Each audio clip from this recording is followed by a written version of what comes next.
Happy Monday, degenerates. How's everybody doing on this fine Monday evening? Welcome back to the Die Hard MMA podcast. I'm your host, as always. I really wish I need like a dedicated makeup person, because I should have done like the swollen eye and like busted up all over my face. And I need some injury makeup here on the show today.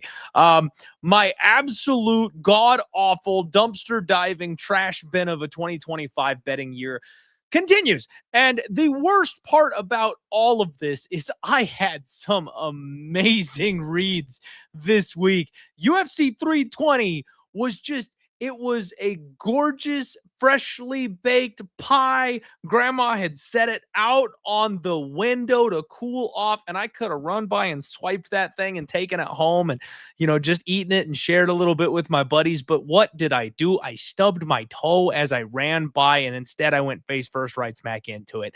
I decided, against all other suggestions, that I would trust my guy Patchy Mix one last time. Not one last time because I fully expected that this would be the moment where he rejuvenated his career and he really announced himself as a contender in the UFC. I thought there's no way this man starts 0-2 in the UFC, and I decided to pull out the old anchor. That's right. After getting burned horrifically by Kevin Holland, I decided to pull out the anchor, and I thought Patchy Mix is going to make it all okay. So I cashed the dog of the week, Ramiz Brahimaj, inside the distance. Just an amazing call, but I parlayed him to Patchy Mix. So did I get rewarded for that incredible call? No, I did not. I called the Joe Pyfer inside the distance. We talked about the main event not going the distance. All of the amazing, incredible calls I made, they all just went down the drain, and I had another massive losing event on Saturday. So it's frustrating. It's really frustrating because sometimes betting is more art than science, and all my reads are right there, and I'm still finding a way to lose gambling.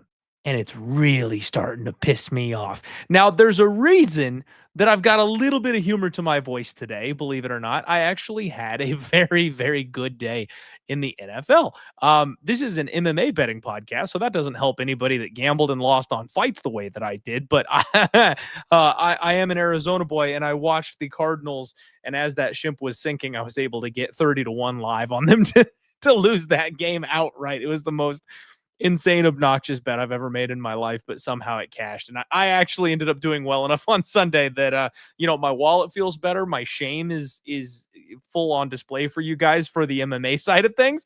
But the pockets do feel a little bit better after this week. And frankly, you guys, I had a camera crew come out, and a lot of people were asking me why I didn't live bet hedge on Patchy Mix. He was like a 30-1 favorite in the third round, going to the judges' scorecards. He absolutely won rounds 2 and 3. So just so you know my stance on it, obviously I need to pump my brakes on the whole Patchy Mix is the best thing. I truly think he's kind of a shell of what he was when he went on that sun run when he was in Bellator. That guy was a lot better than the guy that we're seeing now. I'm not sure what happened. I don't know if it's a PEDs thing or if he got old overnight. I really don't know. It's highly disappointing. But people were asking me, like, why didn't you hedge when he was 30-1 and you could have gotten his opponent at, 16-1, 20-1, whatever you guys could find out there online? I was driving.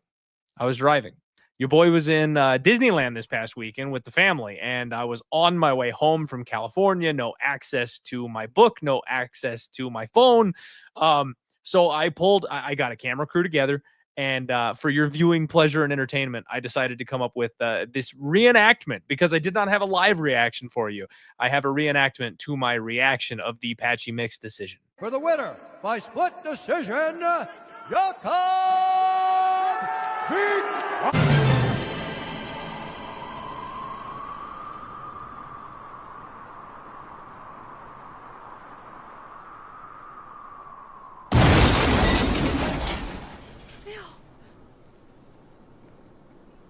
He might be okay.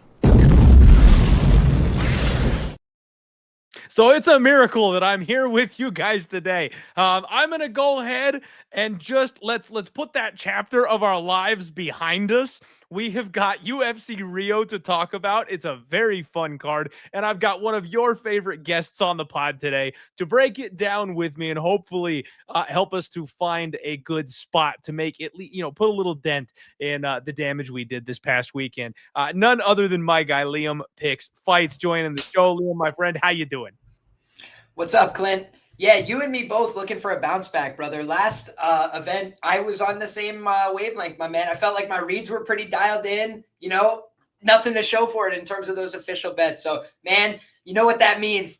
Fired up, raring to go, and let's look ahead to this next one, my man. I will admit, I'm a little bit jammed up with Contender Series. As you know, my man, Contender Series on Tuesdays, there's 10 weeks out of the year where, especially if you're doing content like us, you're slammed with the research early in the week. I was on my guy VB's show earlier. So I'm going to give you guys my first look with Clint right now at this card. Lord willing, we can find some winners. You love to see it, my guy. After the show, make sure you guys are checking out Liam's previews for Dana White's Contender Series. They're incredibly helpful, especially if you don't have time to put the work in. Obviously, all my focus is always on the Monday show for you guys, so I don't do a whole lot of Contender Series action. Most of the guys with later shows in the week, they fill in on Contender, and I just rely on them for information and do a little bit of power research. Liam, my thing, I try to snipe one spot. I try to steal one unit every single week on Contender Season. That's been going pretty well, but I rely mostly on you, Gordo, Olivas, and Narco, and VB. I'm always using you guys as a resource to try to find that one spot that I like. So, hell yeah, man. A fellow Patchy Mix apologist on the show this week, so hopefully we can find somebody else that can make us some money this time around. Shout out to my chat. Muhammad saying Patchy Mix beat my bankroll, and I can sympathize there with that one just a little bit. Dix Insider says, Clint, I just want you to know deep down inside the bottom of my heart that it's not you. It's McPatchy Mix that's the problem. I appreciate that. I love the new profile picture of Patchy Mix wearing the McDonald's hat. That's him and I are going to be serving fries hot for the people as they come through the drive-through. My guy Ethan saying Patchy can go to hell and take Suarez. Let's not take Suarez with him. She didn't do anything wrong. She won her last fight. I totally understand the sentiment, though. Grateful Dude, Joe Free, Salter, Louis Mac Jr., what is going on? Dad Bod, how's everybody doing in the chat this evening? Really appreciate you guys all being here. Dawes, what's up, buddy? Thank you guys very much for being here.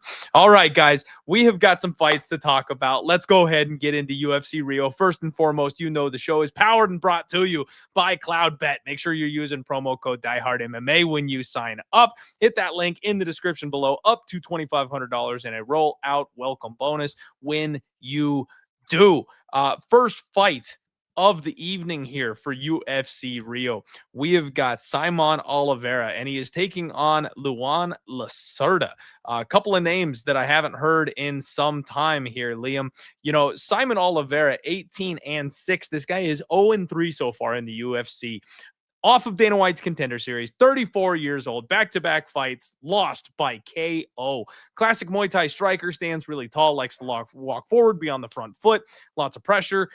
He likes to attack the legs, keeps a high guard. Every once in a while, he'll break out that spinning shit, but everything he does is wild. He relies on that chin, and that has not been working out for him. He seems like one of these cannon fodder Dana White's Contender Series guys that got the contract and they'll be done with him probably after he loses on Saturday. Luan Lacerda, 12-3. Similarly, bad run, 0-2 so far in the UFC. Now, he lost to Cody Stamann and he got pounded out by Damon Blackshear. If we are giving credit for anything here, as far as, maybe a silver lining on one of these guys, Luan Lacerda is from Nova União and has lost to the better caliber competition, in my opinion, so far here in his UFC run. He's also a plotting Muay Thai striker. He's got those hard chopping leg kicks. He does like to attack the body. He likes to throw flying knees when he gets aggressive. He's got a nice little check left hook on him. Very aggressive, high-level BJJ. He's got 10 wins by sub. And actually, what impressed me was his fight with Cody Stamann. He went 0-2 on takedown attempts, which Cody is a very strong wrestler. This guy actually ended up turning the tables and taking Cody down. And so I kind of have a little bit of hope for Luan Lacerda here in this spot. I feel like both guys are exceedingly questionable. So laying -250, -260 on Luan Lacerda doesn't really sound like my cup of tea. But if we had to pick a winner among the losers, Yeah, man, I got to pick Luan Lacerda here. What do you like in this first fight of the night, Liam? Yeah, Clint, I'll always keep it 100% honest with you. I think both these guys are not very good, right? The battle of mean came to mind, right? And if I'm looking at two guys that I don't think are very good, I'm looking at a Saimon Oliveira, right? And you mentioned maybe not the best quality competition. Frankly, David Martinez, is he on the fastest rise in the bantamweight division? Like, he just went from fighting this guy, then he fights Rob Font. Now he's in the top 10. It's like, all right, maybe David Martinez is a player. Daniel Marcos, he's a guy that's kind of on the outside looking in. Who did he just lose to, though? I think it was Montel Jackson. It's like another tough guy, another guy who's maybe going to take a big step forward on this card. So it's like you kind of have to see where these pieces fall out. Meanwhile, we saw Saimon Oliveira compete in the UFC in 2025. This other guy, like Luan Lacerda, hasn't competed in 2 years. Like, he looks like he's on steroids. He looks like he's like supplemented up. Like, God bless him for it. But what exactly about Luan Lacerda's resume screams minus 250 in a UFC fight? I don't see it. Nothing. You know, so again, it's like, could I see Luan winning this fight? Yeah, I thought he had a chance against Blackshear, and then he looked terrible on the feet. You know, Blackshear, if you have to criticize like one part of his game, it would probably be his striking relative to his very excellent grappling. And he kind of got worked like a part-time job on the feet from my memory in that fight. So I will go back, do my tape, do my due diligence. But I just feel like you're looking at two guys. They're both very average. You look at the stats. They're both very average. I feel like one, you know, Luan Lacerda might shoot himself into a guillotine. Like, if Saimon Oliveira is good at one thing, it's going for that guillotine, going for it hard. So it's like, if he might do that, and I don't think either one of them is like blowing me away on the feet, just feels like it could be an honest fight. So I'll just tell you, the way I cap fights, there's not a chance I would ever bet $1 on Luan Lacerda. And at this price, right? You give him a pick 'em price, like, now I got to evaluate, like, all right, you know, who do I really think is going to win? Like, but it's like, they're not making it like that. They're saying, this guy's a clear favorite. And it's like, he hasn't fought in 2 years. He's a clear favorite over who? For what reason? Yeah. Not for me. Yep. This first fight of the night should be fun. I am hoping that we see some violence, but outside of that, man, I'm with you. I'm picking the favorite. Violence and the dog. Violence and the dog. I was just gonna say, I'm gonna take the coward's way out again on this one, man. I'm picking the favorite, but like, betting money line wise, it's probably dog or pass. And yeah, under. Like, if you can find a decent number on violence in this fight, that's probably the way to go on this one.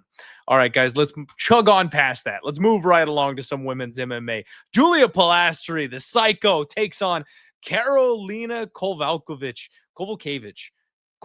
Got it on the second try there.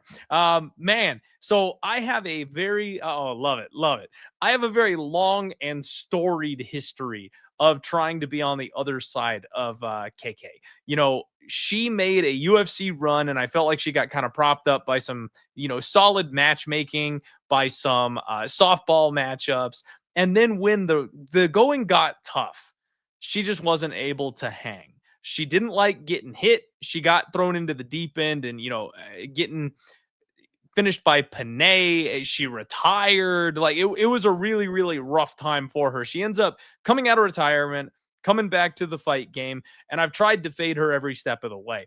Finally, she's on a 2-fight losing streak yet again, losing to Yasmin Lucindo and Diniz Gomes, who are two of the fastest rising WMMA stars we've got right now. And frankly, man, I took the Diniz Gomes prop for the KO with authority. I was ready to like smash big on that spot. I'm shocked that fight went the full 15 minutes. And it kind of showed me that Karolina has got that wily old veteran in her at this point. Like, she still doesn't like to get hit. That's obvious, but she knows how to protect herself, and she's willing to lose a decision instead of going unconscious at this point, I feel like. So she knows how to keep the space. She knows how to maintain the range. She's very well-rounded. She's a good grappler. She's pretty big for the weight class too. I mean, she's kind of, you know, spindly. She's long. She's skinny. She's not thick and muscly or anything like that, but she had a decent height and reach advantage on Diniz Gomes, which caused Gomes some problems looking for the takedowns and things like that. It was a more competitive fight, at least early on, than I was expecting it to be, with like an absolute hammer. I think Diniz Gomes might have been an anchor for me that week, if memory serves correctly. But so I was huge on Diniz Gomes. Now we find ourselves in a spot where she's taking on Julia Polastri, who is 13-5, 27 years old. That's a lot of experience for a relatively young fighter who is 1-2 in the UFC. And Liam, this run in the UFC is really tough. Now, Josephine Knutson was her UFC debut, and that's a tall order. You know, I can't really knock her for that one. Josephine Knutson is kind of a beast. Lupe Godinez, her most recent loss. Yeah, we all know Lupe is like fringe contender. Like we all hope one day she'll break through. She never does. It is what it is, but she's very, very good.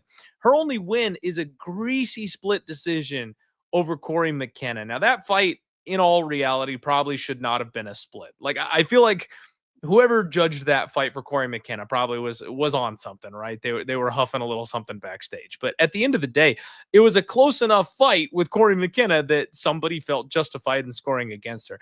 I don't trust Julia Polastri. That's really all this kind of comes down to for me. She's a bully. She's very strong in the clinch. Man, when she had Corey McKenna like pinned up against the fence, she was like schoolyard elbow under the throat, like just really being mean and nasty in there to her. She does have nasty clinch knees, nasty elbows, and she just never stops coming forward. I think we got her plus 3.5, if I remember correctly, when she fought Lupe. So yeah, man, this is a spot where I want to fade Carolina at all costs, but minus 450 when your only win is a split over Corey McKenna. Oh, like I'm struggling, man. It's got to be Julia Polastri for me because I'm never betting on Carolina at this point. But at the same time, I can't lay minus 450. What are you doing here, Liam? Yeah, man. Counterintuitive take. I think that the click here is Polastri ITD. I know that Gomes didn't do it. She made me disgusted. I think that I had the submission bet. She like didn't try to force the grappling as hard as I expected. I think she honestly could have made the fight look a little bit more elementary if she did. But in any case, you just look back and I think that Kovalkiewicz, you know, to your point, I don't think that she takes a great punch.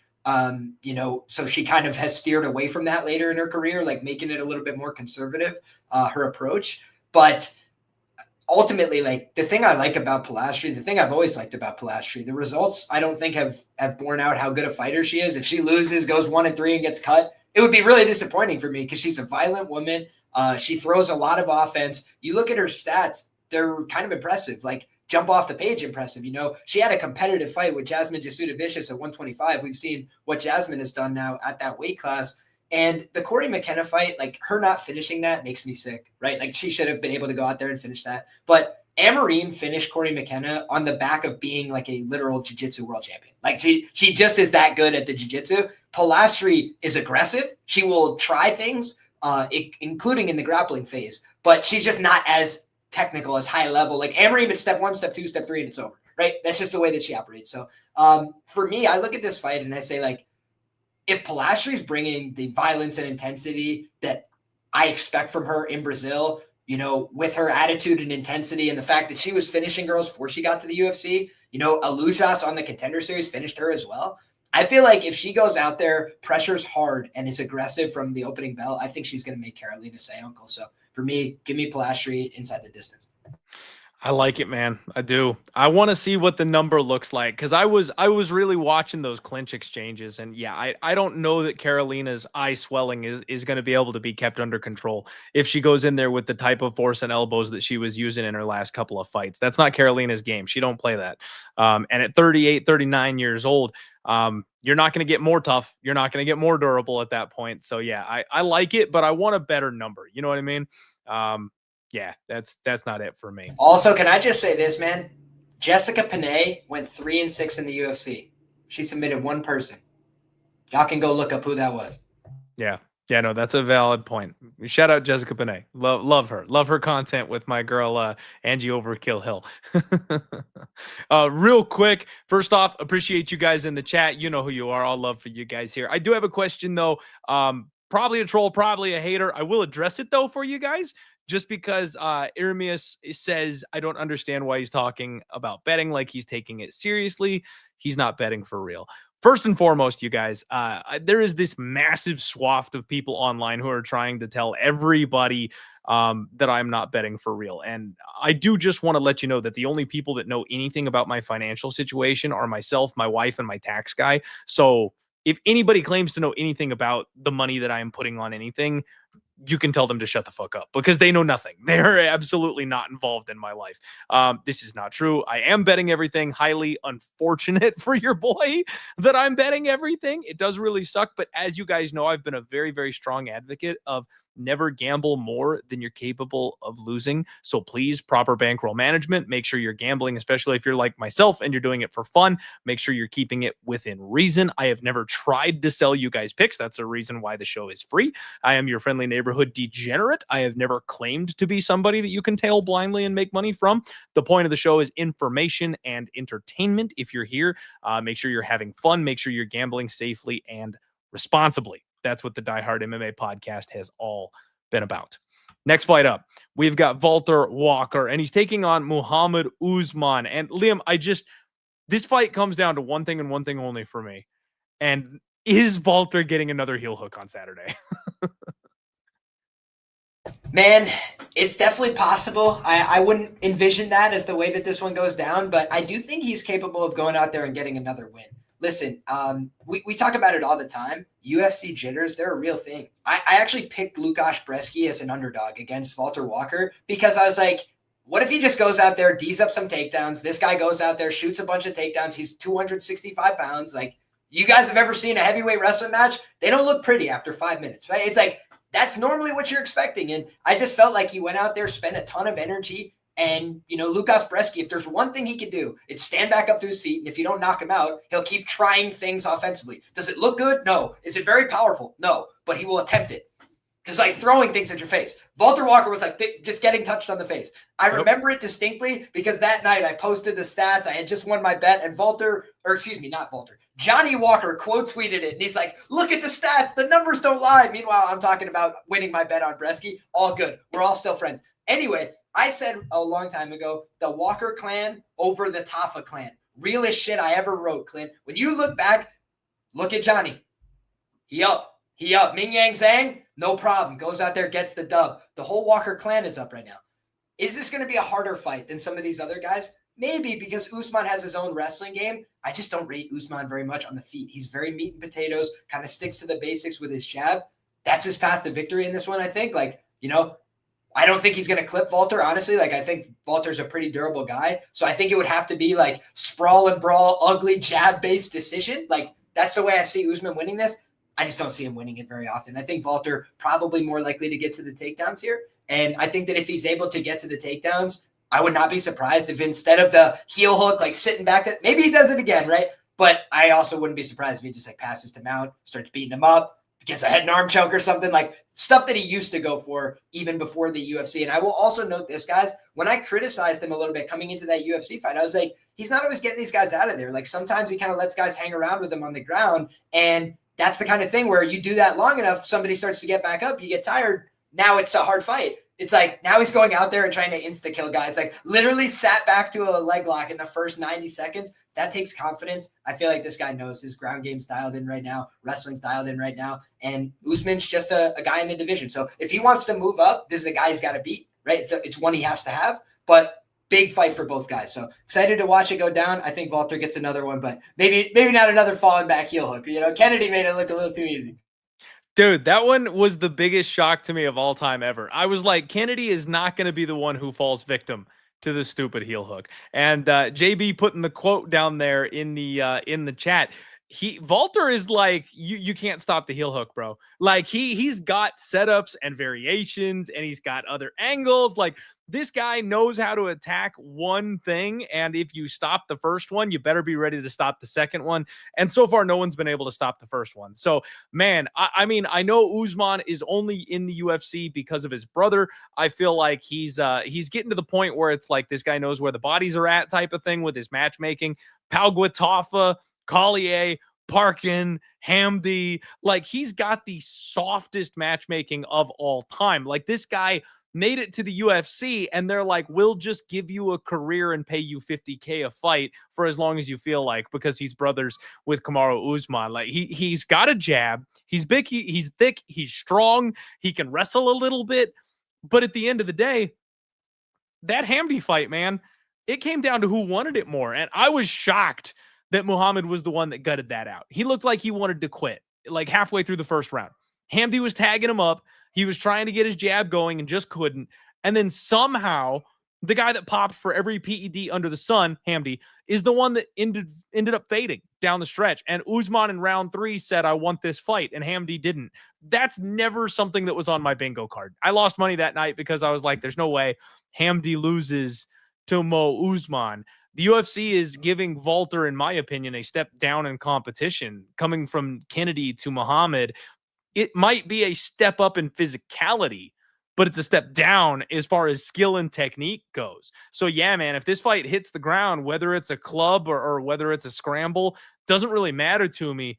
Valter should be able to find his way to that heel. Now, Usman might go full, like, dig your heels in, trenches, tank defense mode, right? Wide stance, stay back, just pump the jab out, and we could have a very low volume, boring fight. But if he's doing that, if he's selling out for the defense, there's going to be no offense. I don't think he'll ever make Valter uncomfortable. I don't know if he'll ever get Valter to the point where Valter feels like he's got to extend himself and do anything differently. So we could have an over. We could have a Valter by decision if he isn't able to get the grappling going. But I feel like if it ever touches the ground, you know, the floor is lava. Mo Usman probably ends up getting his ankle ripped off if that happens. 1 second here.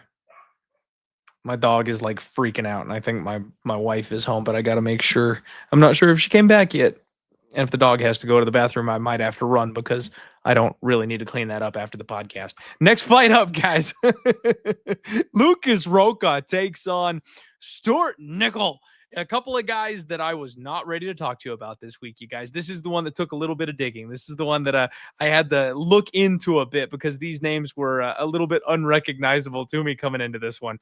Rocha, 17-2, 25 years old, 0-1 in the UFC. His loss to Clayton Carpenter, and a little small. Liam, a little small for the division, I feel like. Very quick, great movement, really fast hands. He's got a good sprawl on him, good ability to scramble, stays safe and calm when he gets in bad positions and stuff like that. But I feel like, especially against Clayton Carpenter, just out-muscled, just out-physical.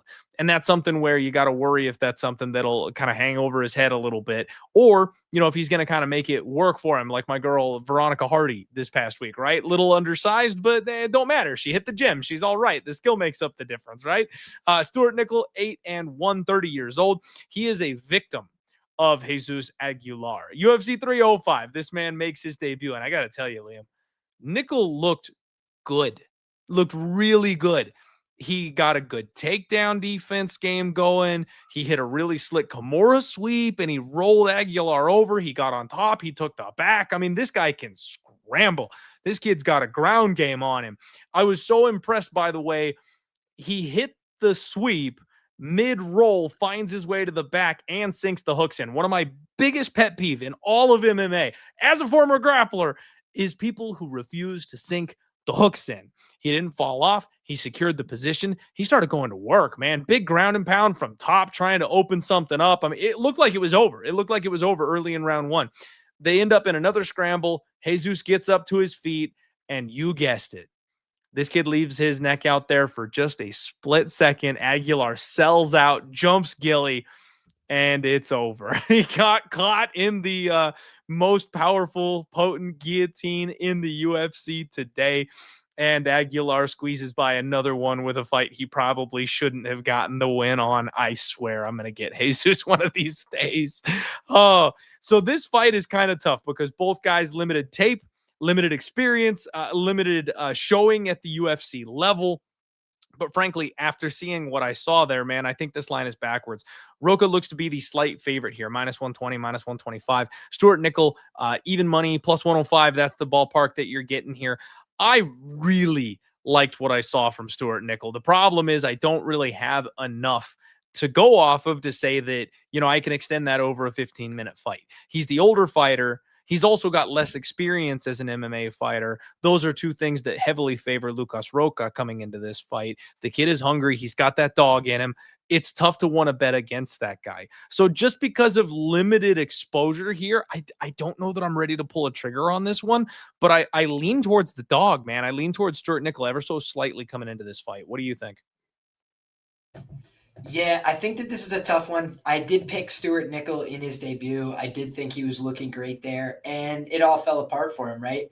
I think Stuart Nichols a little bit undersized, but then you look across the way and Lucas Rocha is like the smallest guy in the division, right? And by a pretty considerable margin. If he didn't have good skills, he would have gotten like really badly exposed at his size a long time ago. But I just think that once you get to the UFC, it can become very difficult. And, I thought Lucas Rocha was going to go out there and compete with Clayton Carpenter. And he had some success in the first, handful of exchanges, right? Like he didn't look bad until they started like meeting each other physically. And then it didn't matter how the skills were. He was just getting horsed around. It looked like a man, against a boy a little bit. And I don't know that Stuart Nichols is going to have the same level of physical dominance, but I did like his grappling coming into that fight with Jesus Aguilar. I kind of expected the things that were happening until he lost. And then I was like, way it is, right? UFC debut, kind of got to give somebody a little bit of that mulligan. And I also think Jesus Aguilar is a little bit more of a proven threat than even Clayton Carpenter.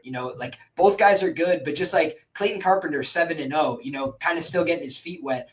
Jesus Aguilar, what has he had now? I think 5 fights in the UFC. No, 6. 4-2 in the UFC is Jesus Aguilar. So like you don't have to love the process, right? Sometimes a little greasy, but he's shown that he can win fights more than one way. He's got a win by knockout. He's got a win by sub, 2 by decision in the UFC. One of them was questionable, but overall, I mean, that Garule win, he gutted that out. Garule's not a bad fighter. So I think Aguilar's showing he's a pretty tough out. And Stuart Nichols was showing he had the skills to compete there. So for me, I'm also going to lean with Stuart Nichols here. But, man, I liked both these guys coming into their last fight a little bit, and then they disappointed me huge. And they're both a little undersized. They both kind of rely on the grappling at times. Like I think that if Nichols is able to get to the top position, he wins this fight. If he's not, I think it's going to get dicey for him.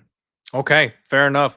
Pick 'em fight for a reason, you guys. You go ahead and flip that coin. I don't think I'm keeping that silver dollar firmly in my pocket on this one. I don't need to flip that. I must say, Clint, before we go, though, because I just realized he, at least according to Tapology, Rocha's the slight dog. I don't know if that's changed at all, but Rocha does fit a system for me, which would be the younger fighter with more professional experience. I do like to look at that. It's like, wow, there's an indicator to, at least look closer on a dog. He's got those other red flags I mentioned. I just wanted to note that because that is something I always talk about. If you have angles, use them. And that's one angle I look at, like younger guy, more experience. He does have that.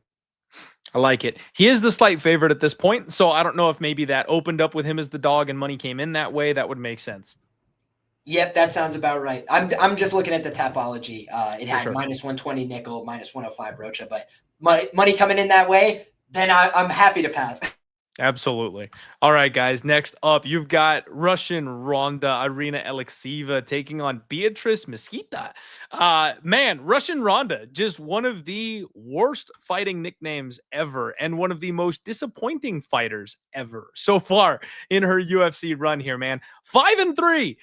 35 years old, so she is not a young prospect. She looked fun, man. She gets to the UFC after whooping some girl's ass in Bellator, and she knee bars Stephanie Egger right out the gates. And we all thought, man, we're going to have some fun with this girl. She is big. She is mean. She goes in there to brawl. And I talk about physicality in women's MMA all the time, Liam. Sometimes that's all you need. Most of the time, that's all you need. If you're the bigger, stronger woman, it just works. In men's MMA, not always, not so much, unless your name's Atiba Gutierrez. In women's MMA, though, you can just kind of chuck your opponent around the cage, and the skill discrepancy isn't enough. You need that big knockout punch. You need that ability to win a scramble or get a submission to overcome it. It just doesn't happen as often. And so I thought Irina Alekseeva was going to do really, really well in the UFC. Back-to-back losses against Melissa Mullins and Claudia Segula. Now, Claudia is an ATT prospect. She's very young. We're not sure what we've got yet. Maybe there's something there. That loss might not age terribly. Melissa Mullins is old, man. Melissa Mullins is old, and she's pretty bad. And I feel like she just kind of toughs her way through stuff. She's never been very good. That's a bad loss, in my opinion. It's kind of tough to see her taking those L's, and especially the way she did. In a couple of those exchanges, I would have thought she would have had the physical edge. She didn't. So it's like, man, your whole thing is you're not very technical, but you're bigger and you're stronger and you hit harder. You're not stronger and you're not hitting harder. Like, you're losing at the only part of the game where you've got an edge. So I've cooled significantly. Not that I was ever super high on Irina, but I definitely have my doubts about her. Now, Beatriz is 5-0, 34 years old. And it's like, man, you're a little too old to be a prospect at this stage, right? Guys, she's like a woman's grappling Alex Pereira type. She's 34 years old because she's got a lifetime of jiu-jitsu experience behind her. She's transitioning over to MMA. She's only got 5 fights, but you look at her tapology, Liam, the amount of grappling, my God. Like, this girl's been grappling for freaking ever. And now she's training out of ATT, which is producing some of the hottest women's MMA prospects we have ever seen. She is a BJJ black belt. Apparently, she was a junior state freestyle wrestling champion when she was younger. Her big claim to fame is in 2017. She tapped Mackenzie Dern in 64 seconds. Like, world champion jiu-jitsu player Mackenzie Dern. 64 seconds. And apparently, she also submitted Jennifer Maia just a couple of years ago. Now, Jennifer Maia, before she got into MMA and got her boxing going, she was a jiu-jitsu world champion player as well, right? Like, she's good at boxing now. She's got a well-rounded MMA game now. But when she got started, everyone talked about her submission game. And that was her whole thing, is taking people down and choking them out. This girl defeated her by submission as well. Like, those are some big chips to go by her name. Liam, this feels like a one-sided fight to me. Now, if Irina Alexieva is able to win a scramble and get on top and, like, you know, let loose a couple of Hail Marys, that kind of thing, you know, maybe she can elbow her to hell. Maybe she can make her so uncomfortable because she's just getting, you know, physically out handled, right? Like, that's something that could be possible here. But when you get this level of a grappler versus a chaos fighter, somebody who just wants to make the fight a brawl, somebody who doesn't have a rhyme or a process, I got a feeling we're going to scramble at some point. And if we're scrambling, this girl's going to find a neck. This girl's going to find an arm. Beatriz is minus 575 at this point. I made the mistake of laying that kind of chalk on a debutante once again, not too long ago, Liam. And guess what? It didn't end well. Guys, one of my rules, Liam talked about his angles. I put rules in place to protect myself. And one of those rules is always you don't lay big chalk on a UFC debutante. The accolades don't matter. You know, world-class people come over to the UFC and they get their first L because they go, oh shit, the level is different here. Now, I am picking Beatriz to win, and I'm picking her to win by sub, Liam. I will consider the submission prop if it's playable, but that's it. I will not be parlaying this giant money line, because if she adrenaline dumps under the bright lights, if she takes an elbow to the wrong spot, she might be a world-class jiu-jitsu player, but maybe she's fragile. You know, that was my thing, Liam. I figured out real quick I didn't want to do MMA when I went to sparring class one day. I took a spinning back kick to the gut, and I went, nope, send me back to the mats, my friend. I will go to work on a heavy bag, but I don't feel like taking those kinds of shots. So some people are just not built for MMA. We'll find out if this girl is. I will say Beatriz. I will say Beatriz by sub. But yeah, can't lay minus 600 on her. Yeah, man, I'm going to keep this one relatively short and sweet. All the things that you said are absolutely true, in the sense that, you know, Beatriz could come in here, have an adrenaline dump. I'll just point you guys back to Jacqueline Amorim against Sam Hughes. It was a UFC pay-per-view. Sam Hughes cheated the shit out of her, held her gloves, everything you can imagine. And Amorim panicked because she knew that she should have submitted her, and she kept grabbing the gloves, and it frustrated her, and it broke her mentally, and she was exhausted coming out for round 2. Shout out. Look Sam at her Hughes. subsequent fights, right? And absolutely, Sam Hughes did her job, right? If you're not cheating, you're not trying in modern MMA. But if you just look at, like, Amorim since then, she's shown she can fight for the full 15 when she needed to, and beat the hell out of Conejo, you know, into the 3rd round with a lot of volume, right? So it wasn't that she can't do it. It's that she couldn't do it her first time out, and it's hard for people to make that adjustment. Beatriz is not showing up at the Apex, right? She's not doing a little contender series, John. She's going to be on a bigger card in front of a live crowd. So all things that could influence you, right? Again, Amorim at the Apex Center, I mean, she's just step 1, step 2, step 3, give me that arm, get out of here. Easiest money, right? And by the way, she submitted Corey McKenna in, like, you know, 3 times in like a minute and a half? That fight was incredible. But now you just look back at Beatriz. I think if she gets the top position, this fight's over. I don't think that Irina Alexieva is very good at anything. And I'm going to leave it at that, respectfully. Like, she has decent enough judo. She beat Stephanie Egger, who was 3-4 in the UFC. That is her list of accolades. God bless her, and I wish her luck. I don't think she's going to win the fight. That's the way I see it, man. Like, could she win the fight? Sure. I would not be laying a minus 575 on a debutante, but I think Irina Alexieva is playing bad. Yeah, fair enough, man. I like it. And Salt Dirt saying Irina beats Patchy, and oh man, the Patchy jokes they're gonna hold some water for a couple of weeks, guys. That'll The salt in the wound will be fresh enough to get you guys a good smirk and a reaction out of it for a while to come now. We're headed up to the big boys, Liam. Vitor Petrino takes on Thomas Peterson. I cannot wait to talk to you about this fight, Liam. I actually kind of love this fight. Greasy, nasty, heavyweight tilt here.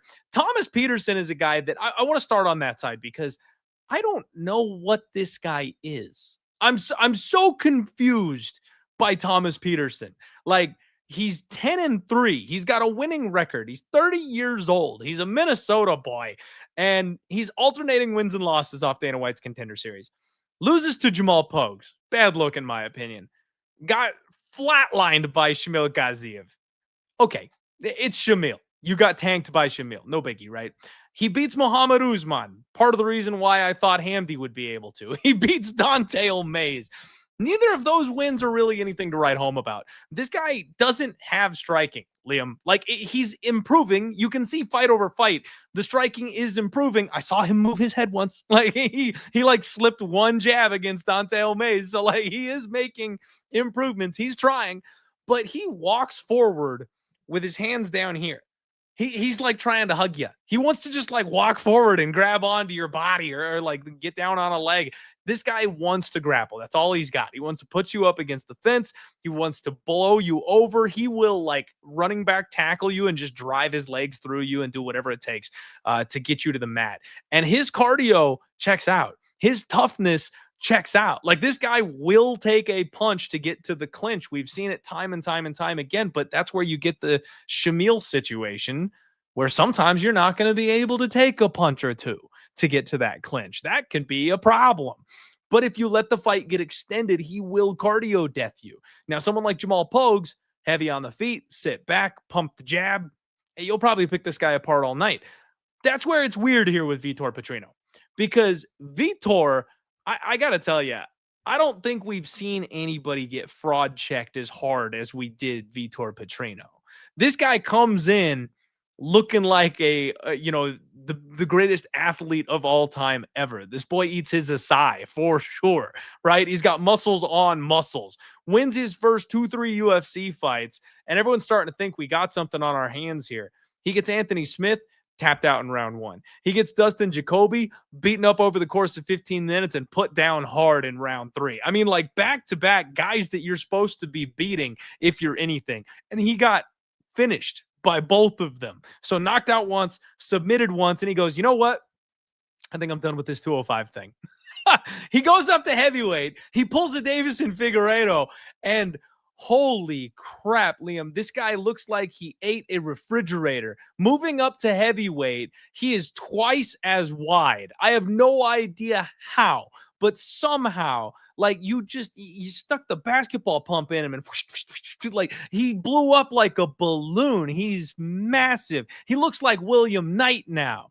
It's insane. So he goes out there and he subs out Austin Lane in round 1, and Liam, I am not impressed. Austin Lane is ass. Like, I'm sorry. He doesn't belong in the UFC. He's a meme fighter. He doesn't have a chin. He doesn't have cardio. Like, okay, so you beat Austin Lane. Congratulations. I do not know what to expect from this Vitor Petrino guy, because when he was at 205, I cashed in big on him when he fought Modestas Bukauskas, knowing he would be able to eventually land one on the chin of Modestas. Vitor Petrino's got huge power, and maybe that's kind of what happens here against Thomas Peterson. But I said he pulled a Figueiredo, and I made that comparison for a reason, because now he's relying more on his grappling. Like, he came to the UFC as a power puncher, a guy who will crush skulls in, right? Like, that's what he was doing. And now he's a grappler. Now he's a wrestler. He's using that physicality. He's trying to conserve that energy, all that muscle. It takes oxygen. I don't know if he's going to be able to last at heavyweight doing that shit, Liam. I don't know if that's a good strategy for him, because he doesn't have a huge size advantage at heavyweight the way he did at 205. These guys somebody's going to be able to stuff those takedowns. Now, Thomas Peterson, I give him the cardio edge. I give him the technical wrestling edge. The physicality and explosiveness goes to Vitor Petrino. This is going to be one of those weird fights where if Vitor finds the chin, I think Thomas is going to run face first into a knockout blow. Very similar to the Shamil Gaziev fight. But if he doesn't, like, is Thomas going to be able to get on top of Vitor? And if he does, how long is Vitor lasting on bottom? If Vitor gets on top of Peterson, maybe he can just kind of climb him and sub him. I don't know. We haven't seen a whole lot of Thomas Peterson on his back, but if he's able to escape and scramble and make him work, I wonder how much gas does Vitor have in this current form of his. I don't have any idea. So, Liam, I'm very confused. Talk to me about this fight. Let me know what I should or shouldn't be doing. I kind of lean towards Vitor Petrino sparking Thomas at some point, but if you told me it was Thomas Peterson by decision and exhaustion, I would completely believe you here. Yeah, I don't think that this is like the easiest fight in the world to call. Like, certainly we've seen flaws from both fighters. Funny enough, man, I actually called the first career submission for both these guys. I called it for Thomas Peterson against Chandler Cole at 11-1 on Contender Series. I called it for Vitor Petrino 11 or 12-1 against Marcin Prachnio. So how about that, right? Two guys that are, basically just doing it differently, right? Thomas Peterson is a guy with skills. He's not the best athlete you've ever seen, right? No disrespect to the man, right? He's basically doing the best he can with what he's got, and like they're trying to coach him up on how to strike a little bit better. He goes out there and attempts things, right? It's not like he goes out there and doesn't shells up and tries nothing. Like, he goes out there and tries things. But as far as I'm concerned, like I do think Thomas is a bit of a liability against good fighters, just like you look at what he is, and he's a guy that will show lower level guys like, hey, this is a single leg. This is I'm gonna give you a little bit of the tour of the octagon. And aside from that, like, if you go look at who he's actually fighting, right? Thomas Peterson, these are his wins in the UFC. He beat Don'Tale Mayes. Don'Tale Mayes, guys, is 4-7 in the UFC. He's absolutely dreadful. No disrespect. Muhammad Usman is 4-2 in the UFC, but Clint talked about it. Some of the softest matchmaking you will see in the heavyweight division, period. Jamal Pogues is a middling UFC fighter at best. He's 2-2 in the promotion. Again, no disrespect to any of the above named. Which one of these guys is good, right? Shamil Gassiev. That's the one good guy that Thomas Peterson fought, and he knocked him brutally out, right? Thomas was fighting okay, right? They looked okay in terms of the competition until a big punch landed, and then it was big bang, take little bang. It just didn't look like the same level. And for me, the difference here in this fight is that one guy is a supreme athlete, right? Like, Vitor Petrino, frankly, is a tremendous athlete. You just look at the guy, he is not better at wrestling than Anton Turkalj, and he consistently out-grappled Anton Turkalj in that fight. Why, Clint? He's way stronger than him. So every time Turkalj tried to do something, he'd just go, and just Hulk him over and just do his own thing, and it would work. And it's the thing about Vitor is he's now got 14 fights under his belt. He's 28 years of age. So he's a little slow and stiff. If I thought Thomas Peterson was Johnny freaking Hands and he was going to light him up with the boxing, I could see Thomas outworking him. I could see him maybe out hustling him. But just is it easy for me to envision Peterson manhandling him? No. And then is it easy for me to see Peterson competing with him on the feet? I think Peterson could land 5 punches and then Petrino goes and he dies. Just seriously, that kind of fight. And that for me is the difference here. So I'm not going to be backing up the Brinks truck on Petrino or something. But I will say, last time out with Petrino, I went back to the well with the sub. And it was because I was this guy clearly learned, why would I go out there and strike with guys? If I could possibly get on top, I'm going to try and do that. I think that this fight could end by sub in either direction. Whoever gets on top here, I kind of like their chances. But if you look at the losses for Peterson in the past, he was shooting shitty takedowns in round 3 against, what's his name? Goodness gracious. Another good guy in the UFC. Goodness. I can't believe I can't recall that, man. I hate when that happens. Waldo, bro. It's fucking Waldo. When he Waldo. fought Waldo, dude, he was gassing out in the 3rd round. He was shooting shitty shots from far away. And I think he was just ready to go home. Waldo ended up putting him out with the TKO.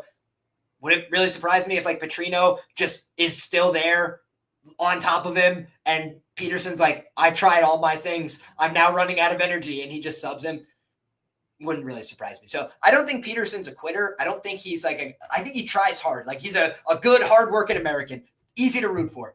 I just don't really see the athleticism. So if he goes out there and does it, I'm going to take my hat off to the guy. Good old-fashioned Minnesotan ingenuity. They got great heavyweights out there.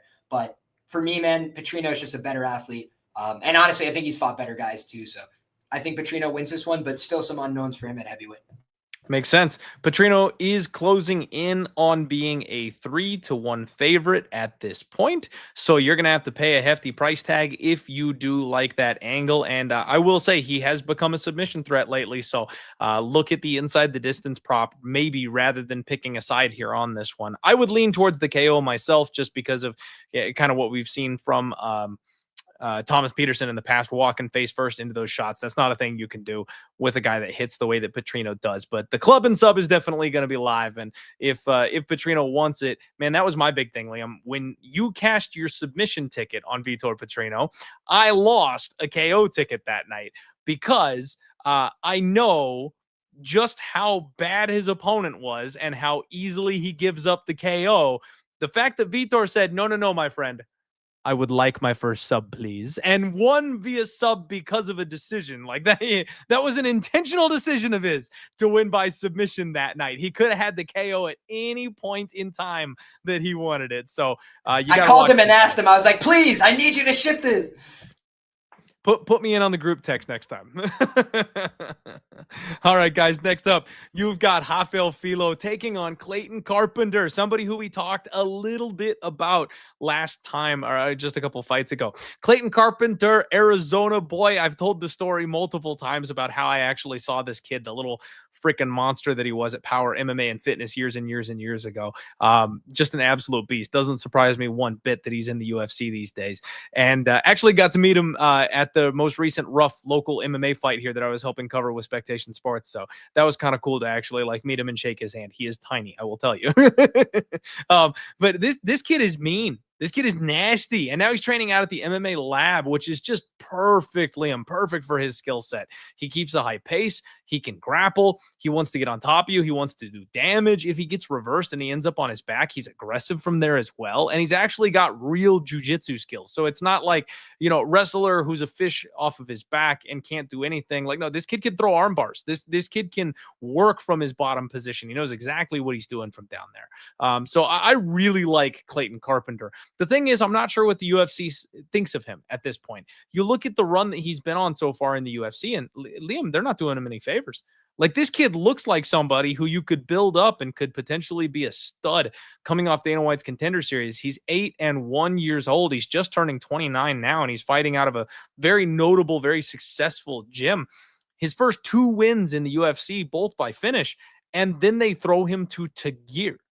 And now they're throwing him to Filho in Brazil. Then it's like, okay, so the UFC either sees this kid as a breakout star that can take these big names down and be something, or he's turning into cannon fodder in enemy territory for guys that are getting propped up, right? Like, I'm not sure which one it is. I would think they'd want to be on the side of Carpenter based on what we've seen so far, but the rapid assault on the upper end of the weight class has me wondering.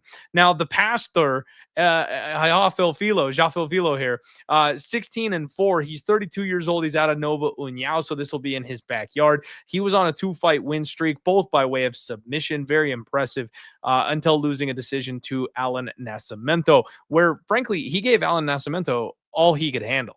And Alan Nascimento is a notable body, a size bully, a guy that is very, very tough to deal with in the UFC. And Filho took him to the limit that night, man. I remember that being a very competitive fight. Subbed Ode Osborne, really took him to school in that fight. The Daniel Barres fight is the one that really always stands out to me and lets me know that with Filho, he's got that dog.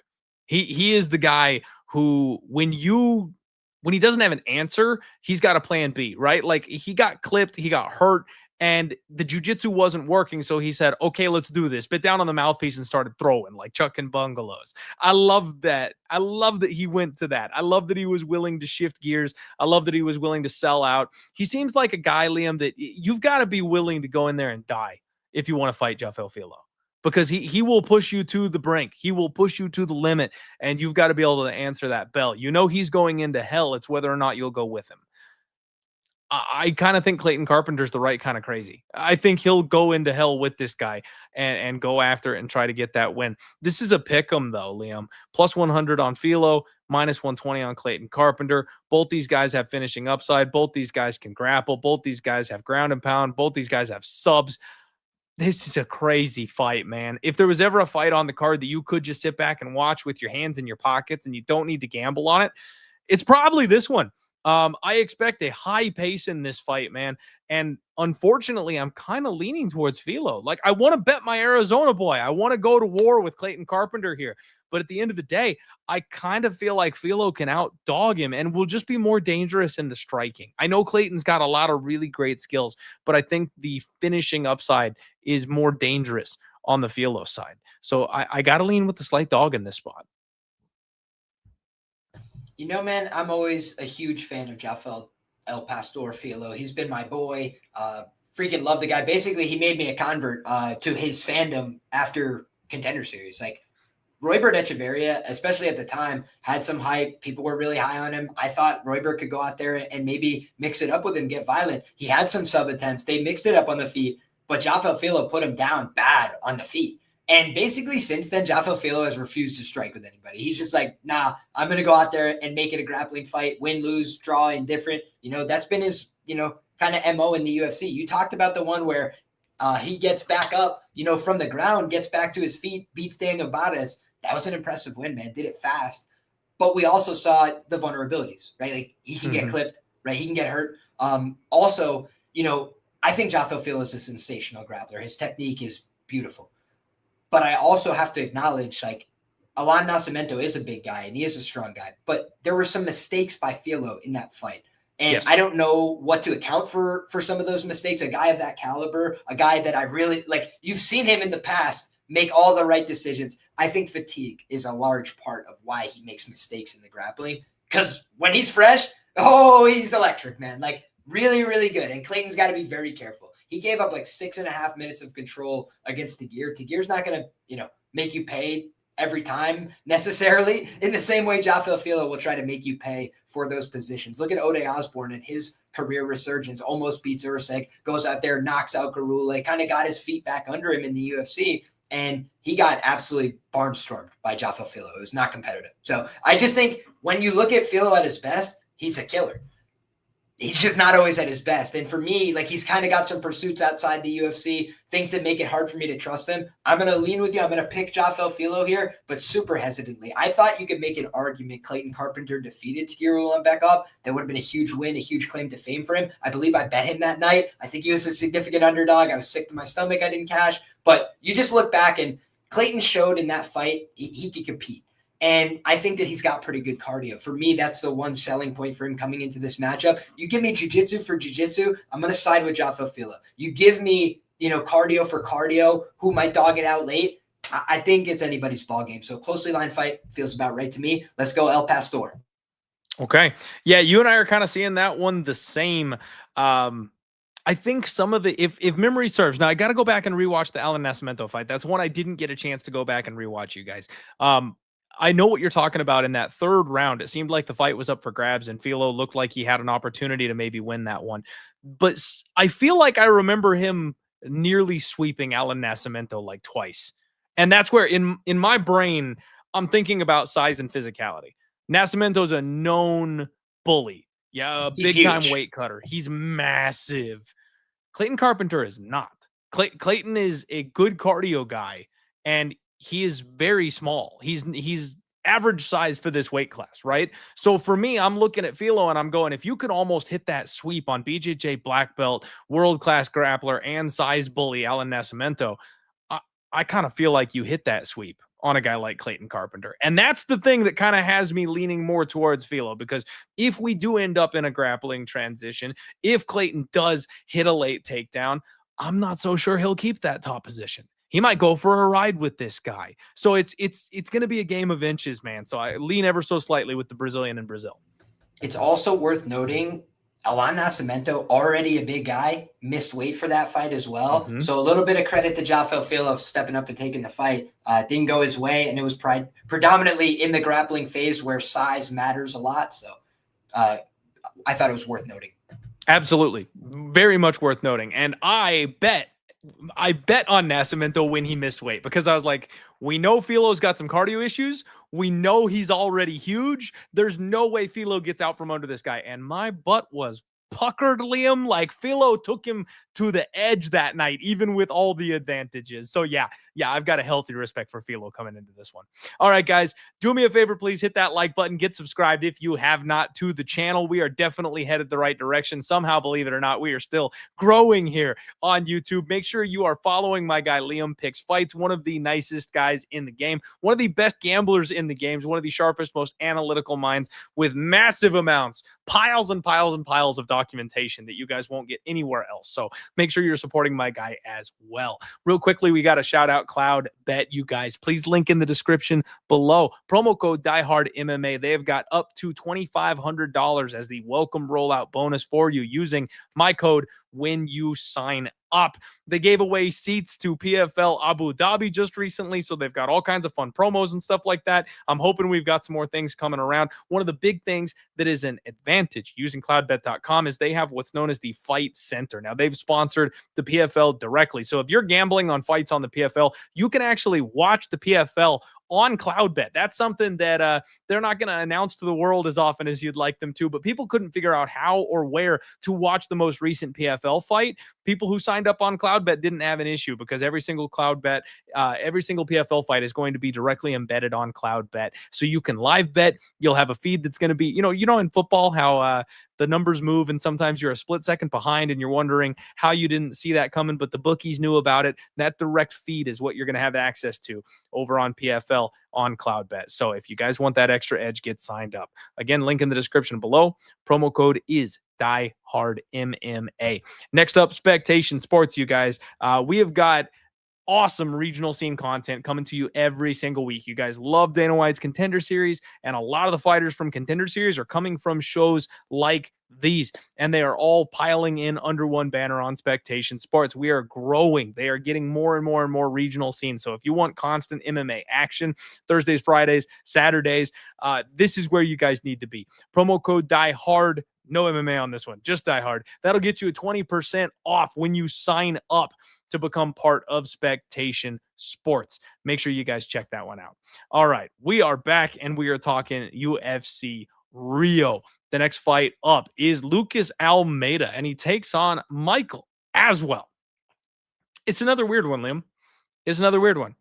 Lucas Almeida is another one of these guys that I can't quite figure out. He's got a really weird timeline in the UFC. 15-4, 34 years old, 2-3. Two of those three losses coming by way of finish. This guy hits really hard, Liam, and he's not afraid to throw down. He's a Brazilian's Brazilian, right? He'll get in there and scrap with you, no problem. Makes his UFC debut ruining my night by knocking out Mike Trezano back when I thought the guy was half decent. I couldn't believe it. I was so stunned by that outcome that night. And then since then, he's been in just some weird fights. Split decision last fight against Danny Silva, which is like, okay, that's not so bad. He beats Timmy Kwamba. I'm not sure how impressed I am with that one, but he gets smoked out by guys like Andre Fili and Pat Sabatini. So UFC mainstays are the guys that are, getting him. Everybody else, he's either taking him to the limit or he's beating him. So he's kind of a middle pack guy, but I'm not quite sure what to make of him besides being a brawler with some power. Michael Aswell, 10-3, 25 years old. He lost a split decision on Dana White's Contender Series to Bogdan Grad. Boy, has that aged well. I thought Bogdan Grad was a bum. I'll be honest with you, Liam. I didn't think he was going to be any good. I thought he was just a juiced up roid monster who wasn't going to be able to cut it in the UFC. And he looks like he's leveled up since coming off Dana White's Contender Series. Aswell got a split decision win on the regional scene and then got the call to step in against Oki, which he lost that fight as well. Man, it seems like his best aspect is his durability, which you never want to say. That's not the thing you want to be known for. He's tough. He keeps a high guard. He wants to kind of stand in the pocket and stay right in front of you and trade. Good boxing, good uppercut on him, but he wants to be in that pocket with you. I'm not so sure I like that. I'm kind of feeling like the rest of his game is a little underdeveloped to some extent, but I don't have a great read on this fight, as well as going to be far younger. He is 25 years old, you guys. So if there's anybody who's going to have, more of a ceiling or some upside here, you can count on some maybe gained skills outside of the cage right before his next fight, then Aswell is probably the guy we're going to see it from. Lucas Almeida, probably just the man he is at this point. But I still kind of lean his way ever so slightly here. Liam, what do you like in this fight? I will tell you, my man, I had Bogdan Grad against Michael Aswell. And, you know, that was a really close fight. I honestly think it could have went either way. But the thing I liked about Bogdan is he's a big guy coming down from 155 where he lost to Tom Nolan, who's fucking huge. And I was like, I just feel like he's going to be way more competitive in this one, right? And when you go back and look at that fight, the thing that's kind of remarkable is that Bogdan was able to match, you know, volume, right? That was the same thing that Balajioki was able to do. You said, you know, the most impressive thing about Michael Aswell is his durability, which I think is fair. And I do think that's one of his selling points. Brother, his volume is his selling point for me. This guy has gone out there in 2 fights in a row. He put up 155 against Bogdan to the tune of 102 from Bogdan. So both guys were landing. Michael Aswell clearly landed more shots. The difference maker for Grad there was 3 takedowns. You look at Balajioki, the difference there, in my humble opinion, as a guy who bet Michael Aswell, is that Michael Aswell took the fight on short notice. He was fighting a big man, a strong man in Balajioki, and Balajioki was able to take his shots because Michael Aswell, a little bit smaller, coming in on short notice, and meanwhile, Oki, pretty durable guy for the most part, right? When he got caught, it was with the choke. And then you watch this last fight, absolute insanity. So you look at Aswell, right? This guy goes out there against Oki, makes a very honest account of himself. And then in round 3, when he's normally pushing, brother, he just didn't have it anymore. He was like having to take some back steps and things like that. Let me just tell you guys right now, through 2 UFC fights, obviously contender series in UFC for Michael Aswell, he's averaging 9.1 significant strikes landed per minute, which is literally unheard of.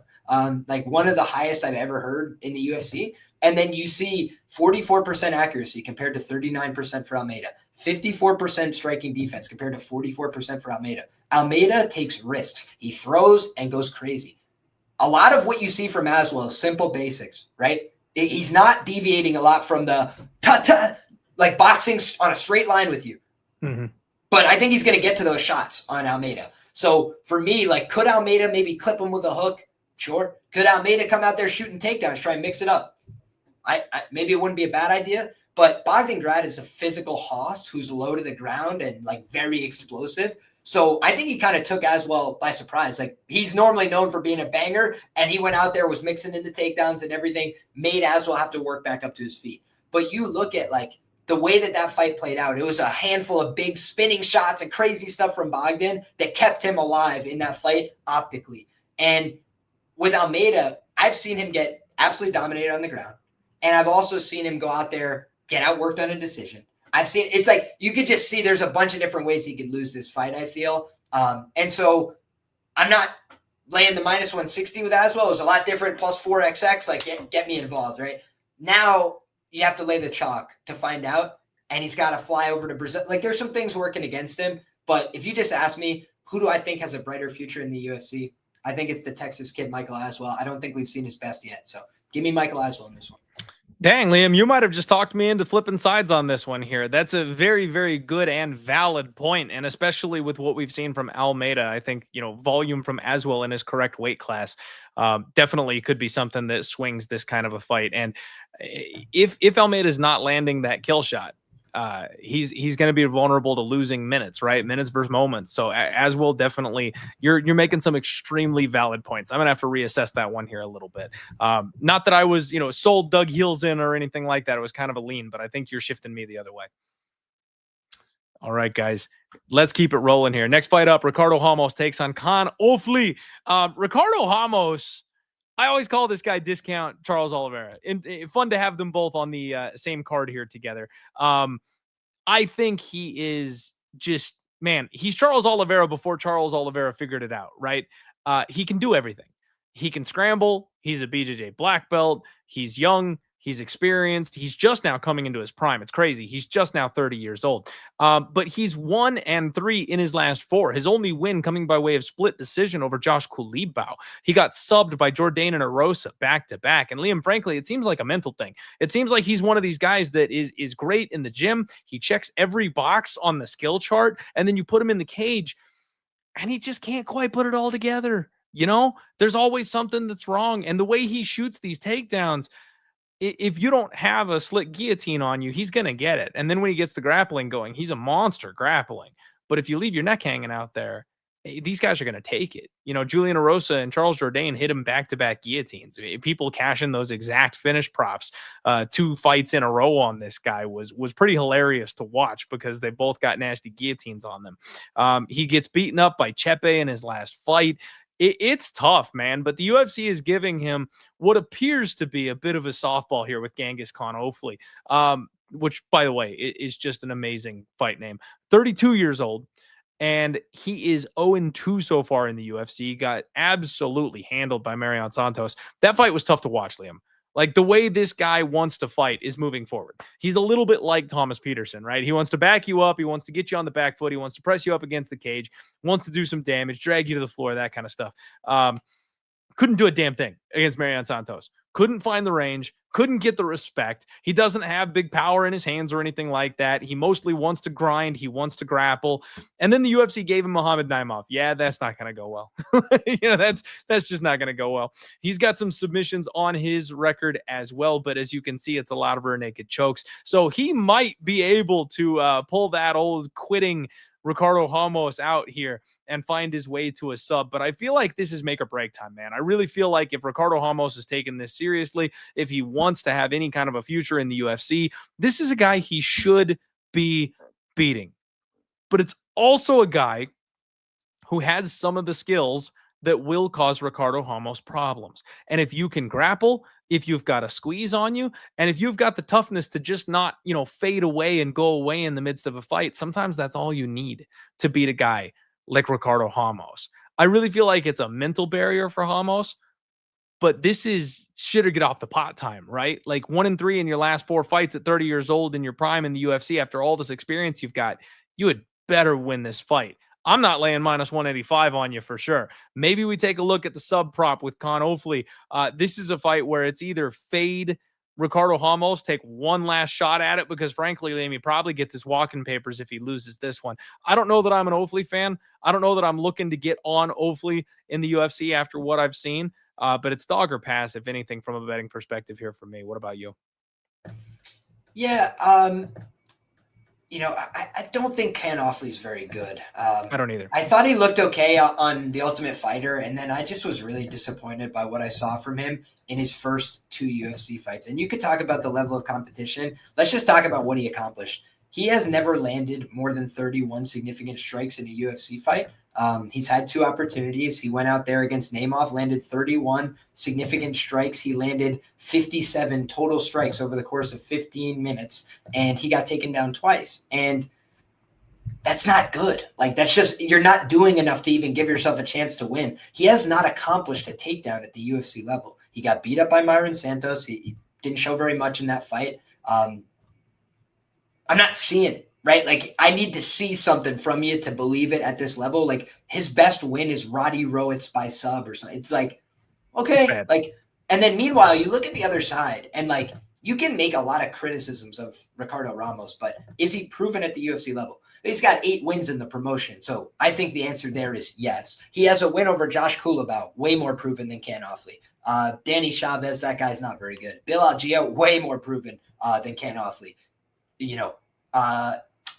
Garagori and Newson are, take them or leave them. Kyung Ho Kang, Eamon Zahabi, I mean, for the love of all things holy, those guys are so much better than what Kaan Ofli has shown. It's just hard to compare. So when I look at you have Ramos started at 35 and up at 45, things have gone a little bit more sideways for him. He can't always impose himself physically.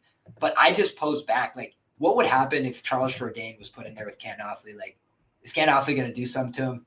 I think he's getting finished. I think if you look at the Erosa matchup, like, maybe now that Erosa looked like he was stuck in cement his last fight, like, maybe he's finally just gotten too old and slow, but, like, skill for skill, I think Julian Erosa dances on that guy. So, again, those guys are big. They're long. They got these lanky arms. Like, I picked Erosa by sub there. I feel like Ricardo Ramos, somebody said it in the chat, and I agree, it would be an indictment of his career if he does not beat this guy. Shout out to my guy, Jewish Better. He says Ofli trains at Absolute MMA with Lachlan Giles. Like, he puts himself in the right rooms. Like, he has some skills. Maybe he could sub him.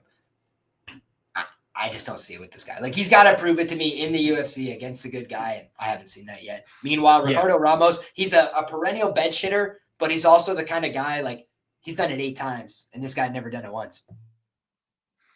And we talk with the subs, Liam. Everybody's got their go-to, right? There's very, very few people that can just hit everything. We talked about Jesus Aguilar. He's the guillotine guy. We talked about Valter Walker. He's got those ankle locks. My thing was arm triangle. I was always able to set up the arm triangle, and I've got some, you guys know, I've got some extra weight on me here. You put that on somebody's arm and elbow and force it up above their head. It makes it easy to get that choke in there. That was my specialty. We've seen Ofli hit some rear naked chokes. I don't see very many guillotines on his record. So maybe that squeeze is there. What was that? I said just a handful. I think he did get Roddy with that one, but yeah. I'm just saying, if you're looking for the choke on this man, you need that guillotine. So I don't know if he's going to be the one to hit it. We'll see what happens. JB does say that Ramos is shorter than Ofli. Ramos sub is shorter than Ofli sub, which that is a little bit of funny. And Salt with the classic, he's awfully bad. Yeah, I'm hoping that's the last week we have to hear this joke. So everybody loves that joke. I'm hoping this is the last week we have to deal with it. All right, guys. Jhonata Diniz takes on Mario Pinto. We are back up at heavyweight. We got the big boys going here again. And Liam, I will say right now, I have never been on the Diniz train. In fact, I think I can finally go ahead and maybe just early. It's a little early, but I'm going to say it. He's a fraud. I'm not a Diniz guy. I think he's a fraud. We just haven't seen it yet. I just can't prove it, right? Like, he's 34 years old. He's one of these late MMA transplants. He's another Alex Pereira hopeful, a kickboxer, before he got into MMA, etc. He wins thunderous round 1 KO on Dana White's Contender Series.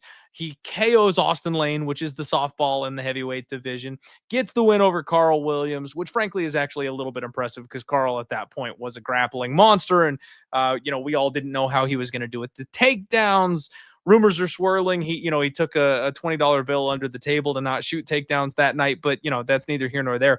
He gets completely exposed by Marcin Tybura in his last fight. Doesn't know what to do. Gets put on his back. Is completely out of place, gets TKO'd. I know Tybura really is like the gatekeeper of this weight class, but that was an awful look that night, man. He had nothing to give. What gets me is his last fight, Liam. Alvin Hines, Minnesota boy, 7-1, Goozy. Dude's 33 years old, fighting whoever will throw a beer back and step in the cage with him in Minnesota, right? That kind of a guy. And he gets the call up to the UFC to take on this guy. Jhonata Diniz. Should be an easy KO win, right? Slicker striker, lots of experience, lots of high-level experience. Goozy just outdogs him. I mean, he lost the fight. He lost the fight. But Jhonata Diniz was on life support in the third round. Goozy took everything that guy had to offer and just said, yeah, okay, let's go, and kept coming forward. Diniz was seeing ghosts out there. He's like, my God, what do I have to do to get this guy off of me? Now, Goozy ends up popping for every PED under the sun, so maybe that had a little something to do with the extra durability. He saw his one shot in the UFC, and he took it with everything he had. God love him. He's not with the organization anymore. But again, all I saw was Diniz looking at this guy who is not UFC caliber and going, oh my God. You could see the fear in his eyes. Mario Pinto is 10-0. He's 27 years old. And Liam, he's built like a middleweight. Like he got the Austin Lane treatment too. Every single prospect off Dana White's Contender Series at heavyweight gets Austin Lane in their debut. So he got the Austin Lane treatment and just smokes him. I love this dude's boxing. I like the length of his arms, but he's tall and he's slim, and he looks like he moves a lot quicker than most of these heavyweights. He's far more graceful than most of these heavyweights. Now, maybe there's a strength issue. Maybe there's a power issue, something that comes a little bit deeper into his career where you're like, okay, that's not going to pan out. But frankly, Diniz is like a jab and cross type of guy, right? He's not super detailed. He's not really creative with his striking. Pinto does a good job of rolling. He does a good job of countering. His hands seem like he's going to be a decent little bit quicker here. And I think his accuracy and speed is kind of what makes the power work for him, but he's got some late finishes on his career record as well. You go back to like his amateur scene, he's got a lot of round 2 finishes. He's got a round 3 finish. So I'm thinking if we've got an extended kickboxing match, Diniz looks like he's got that quit in him, Liam. He looks like he's got that quit in him, and he just needs someone to bring it out. I'm going to side with the undefeated youngster here in Mario Pinto. Now, maybe it's too much too soon, Liam. Maybe it is too much for this kid, and he's not ready for the big show, and he's going to get taught a lesson by Diniz. I would totally get it. I could see that happening. But at the end of the day, I'm going to try and fade the guy who I think just may not be it in the UFC. So for me, it's Mario Pinto at a pick'em price tag. I will tell you, my man, I'm not really sold on Pinto. And maybe I'm misremembering. I don't know which one of us is misremembering, but he did get dropped by Austin Lane according to UFC stats. And he did get, and I'm talking about Pinto, he got dropped by Austin Lane, and he was outlanded 32-12 on significant strikes. He actually has a negative striking differential in his UFC career so far, right? 3.67 landed per minute compared to 5.29 absorbed. So again, we're not talking about like the cream de la crop, right? We're talking about Austin Lane and Lucas Camacho. Lucas Camacho, in my opinion, was a setup fight on Contender to get this guy Pinto into the UFC. Did not think very highly of Camacho, all due respect. And then you look back and like Austin Lane gave him a run, right? You look at Austin Lane's body of work. He's 1-4 in the promotion with a no contest. The no contest was a little bit of a weird one. And then other than that, you look back, Diniz finished him, right? Knocked him out in the second round as well. The difference was Diniz never went down in that fight, right? If you look back as well, Diniz in that fight against Austin outlanded him 20-17 despite giving up a takedown in that fight. And when you look at it, it's like Pinto was able to keep the fight upright where he wants it to be. And he got dropped in that position. He got outlanded 3-1 in that position by Austin Lane. I'm like, oh, pump the brakes. Like, let's slow down the competition. That's what I would be thinking if I'm in Pinto's corner. And Jhonata Diniz has flaws, but they're mostly not on the feet. Like, he can fight okay on the feet. If you were to say, like, what does he do best? It's fighting on the feet. And, yeah, he beat up that steroid abuser and just, like, literally, like, changed his face and did all this. And Guzzi was just like, yeah, give me another. That is demoralizing, bro. Like, you're like, well, I have hit this guy with shots that knock out professional kickboxers. Why is he still standing here? And he's just some guy that they brought in a week ago. And Guzzi built different. That might have lowered his stock in like the eyes of the fans. But let's go look back at the body of work. Because, again, we've got on one side Lucas Camacho, who I don't think is UFC level at all, and Austin Lane, who's like verifiably not UFC level, right? But like at this point, maybe you give him one more. Like, at a certain point, you got to call it and be like, all right, he's just not on this level. He loses to guys at this level. Alvin Hines, I don't know if he's UFC level. Carl Williams, what was the problem? Skills? No, the problem was, Carl, you're boring. We don't want to see you work here anymore. So they fired him, right? But if you look at Carl Williams' body of work, he was 3-1 in the UFC, right? So Carl Williams was a fine fighter. It wasn't like he had no skills. Eduardo Neves, I think, is a slightly better fighter than Lucas Camacho. Although, I mean, that one's probably a give and take, right? In fact, let me see if they fought recently because they're on the same kind of scene. No, I don't think so. That's funny. But, dude, I just look at these guys and I say to myself, like, if you give me a stand-up kickboxing match with a glory kickboxer against some dude who got knocked down by Austin Lane, I just have to go with the glory kickboxer until proven otherwise. I could see, either guy getting clipped here. The one thing that I love about Pinto that jumps off the page, his accuracy. Like, when the guy throws, he hits people. He just doesn't throw that much, right? And so for me, I want to see if Mario Pinto goes out there, sticks behind a jab all night, puts this guy at the end of his range, that would be beautiful. I just don't see like a massive size difference on paper, right? Again, let's see the face-off. It could be a different story. But for me, I'm leaning towards Diniz right now. Okay. All right. Fair enough, man. It is a pick'em price tag for a reason. I am very much on the side of the fans that you were saying had this stock go down. I'm sold. That's me, right? Like I watched that fight and went, nah, this guy ain't it. So maybe I am wrong.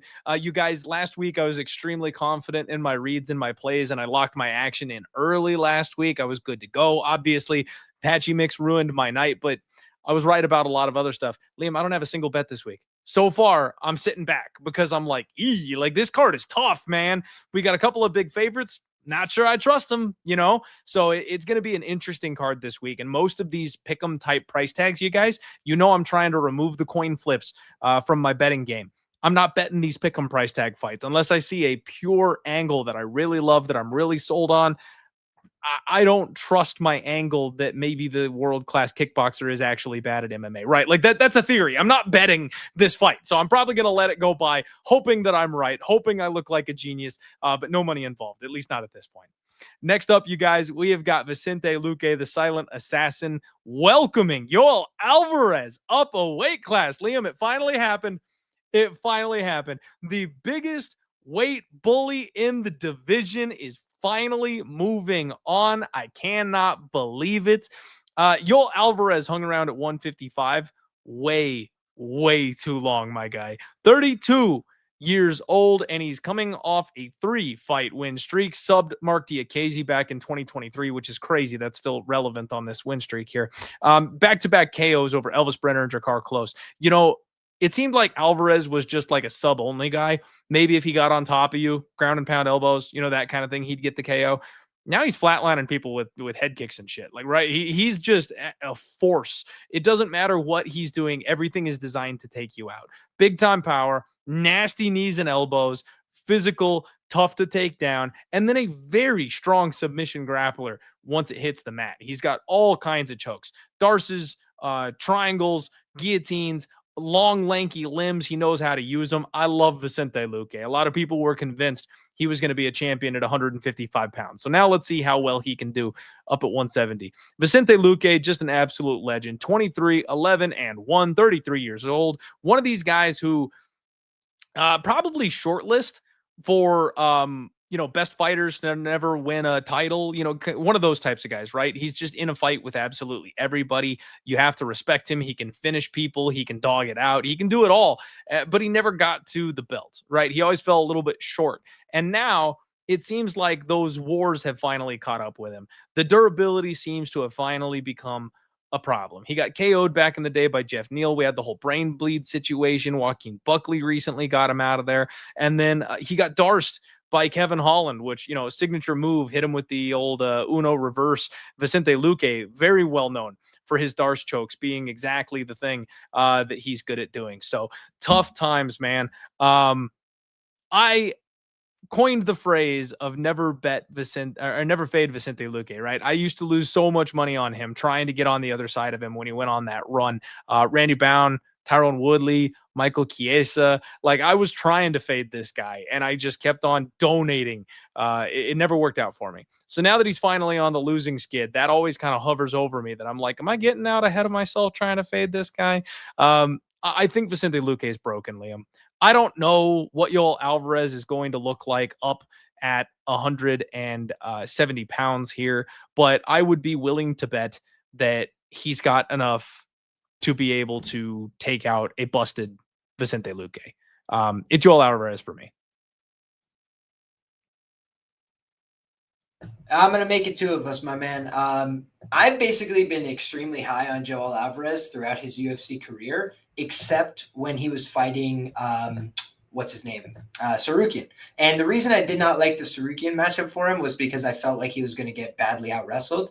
And that is like the one way to honestly defeat the guy easily, right? On the feet, dude, the reason why, like, you don't always see, like, looking back at his resume, all these knockouts and stuff, nobody wanted to stand with this guy. He's fucking huge. They're like, let me shoot a takedown before I'm dead. And then he would guillotine them on the way in. It's like, he's one of these guys that pick your poison, like, you want to go on the ground? I'm dangerous. I got a black belt. Unless you're Sarukian level, unless you can just take him down, pass the guard, beat him up. If you could do those things, God bless you. I feel like this is a really tough fight for Vicente. I've always loved Vicente. He's been one of my favorite guys. Basically blew his career on the scale, missing weight for a backup title fight opportunity. And since then, he's dealt with a brain bleed. He's dealt with serious injuries. And did it look to me like he kind of just gave up against Buckley? Yes. Did the Kevin Holland fight look really concerning? Yes. So I'm just at a point with Vicente. Like, I wish him well. I'm a huge fan of the guy's work. I'm afraid for him, like, long term. Like, I don't think it's healthy and safe for him to fight anymore. And I think Joel Alvarez is extremely dangerous everywhere. So Joel Alvarez, for me, was a liability at 155 because he had to cut so much weight. Not having to cut that much weight, maybe he's giving up a little bit of the size that gave him an edge, but it's like, you want to trade elbows with this guy? You want to trade knees with this guy? Be my guest. I don't think that looks like a fun proposition. And, I normally like Vicente when I feel like he has a grappling advantage. And I think he could maybe out wrestle this guy. I just don't see like a grappling advantage. You know, I see two guys that are both high level grapplers. And I think the one who's been, you know, a little bit more creative with his chokes, especially lately, has been Joel Alvarez, right? Like he's got a variety of different ways to submit people. Luque has been a front headlock assassin his whole career. Very good Darce choke series. That's about it, right? Like if he doesn't Darce somebody, does he submit them? Very infrequently. Okay. What do you think, man? KO or sub? What's it going to be for Joel Alvarez?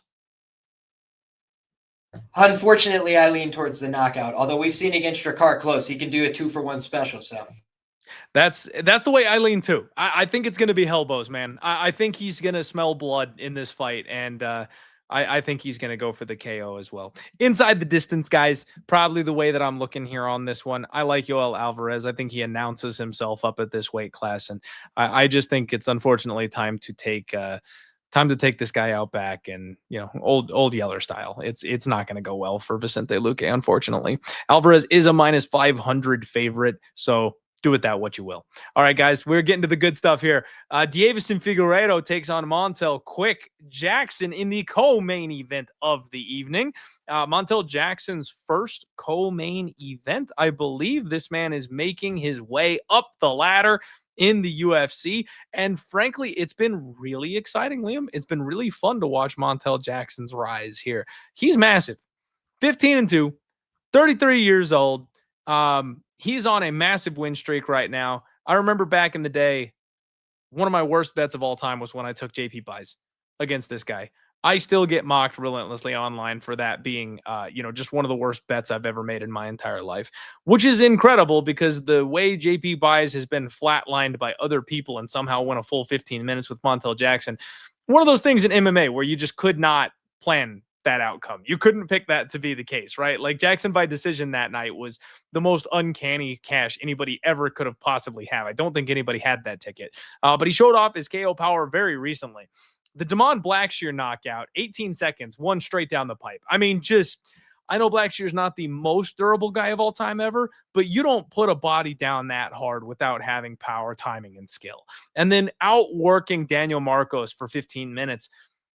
Impressive. Extremely impressive. Daniel Marcos, I feel like, was a bit of a sleeper in this weight class. Knows what he's doing. He's got a very good run going himself. And for Montel Jackson to go out and have the performance he did that night, very, very impressive. And he is deservedly getting the shot here against a well-known name, a former champion, someone who's really going to help rise his stock, Deiveson Figueiredo.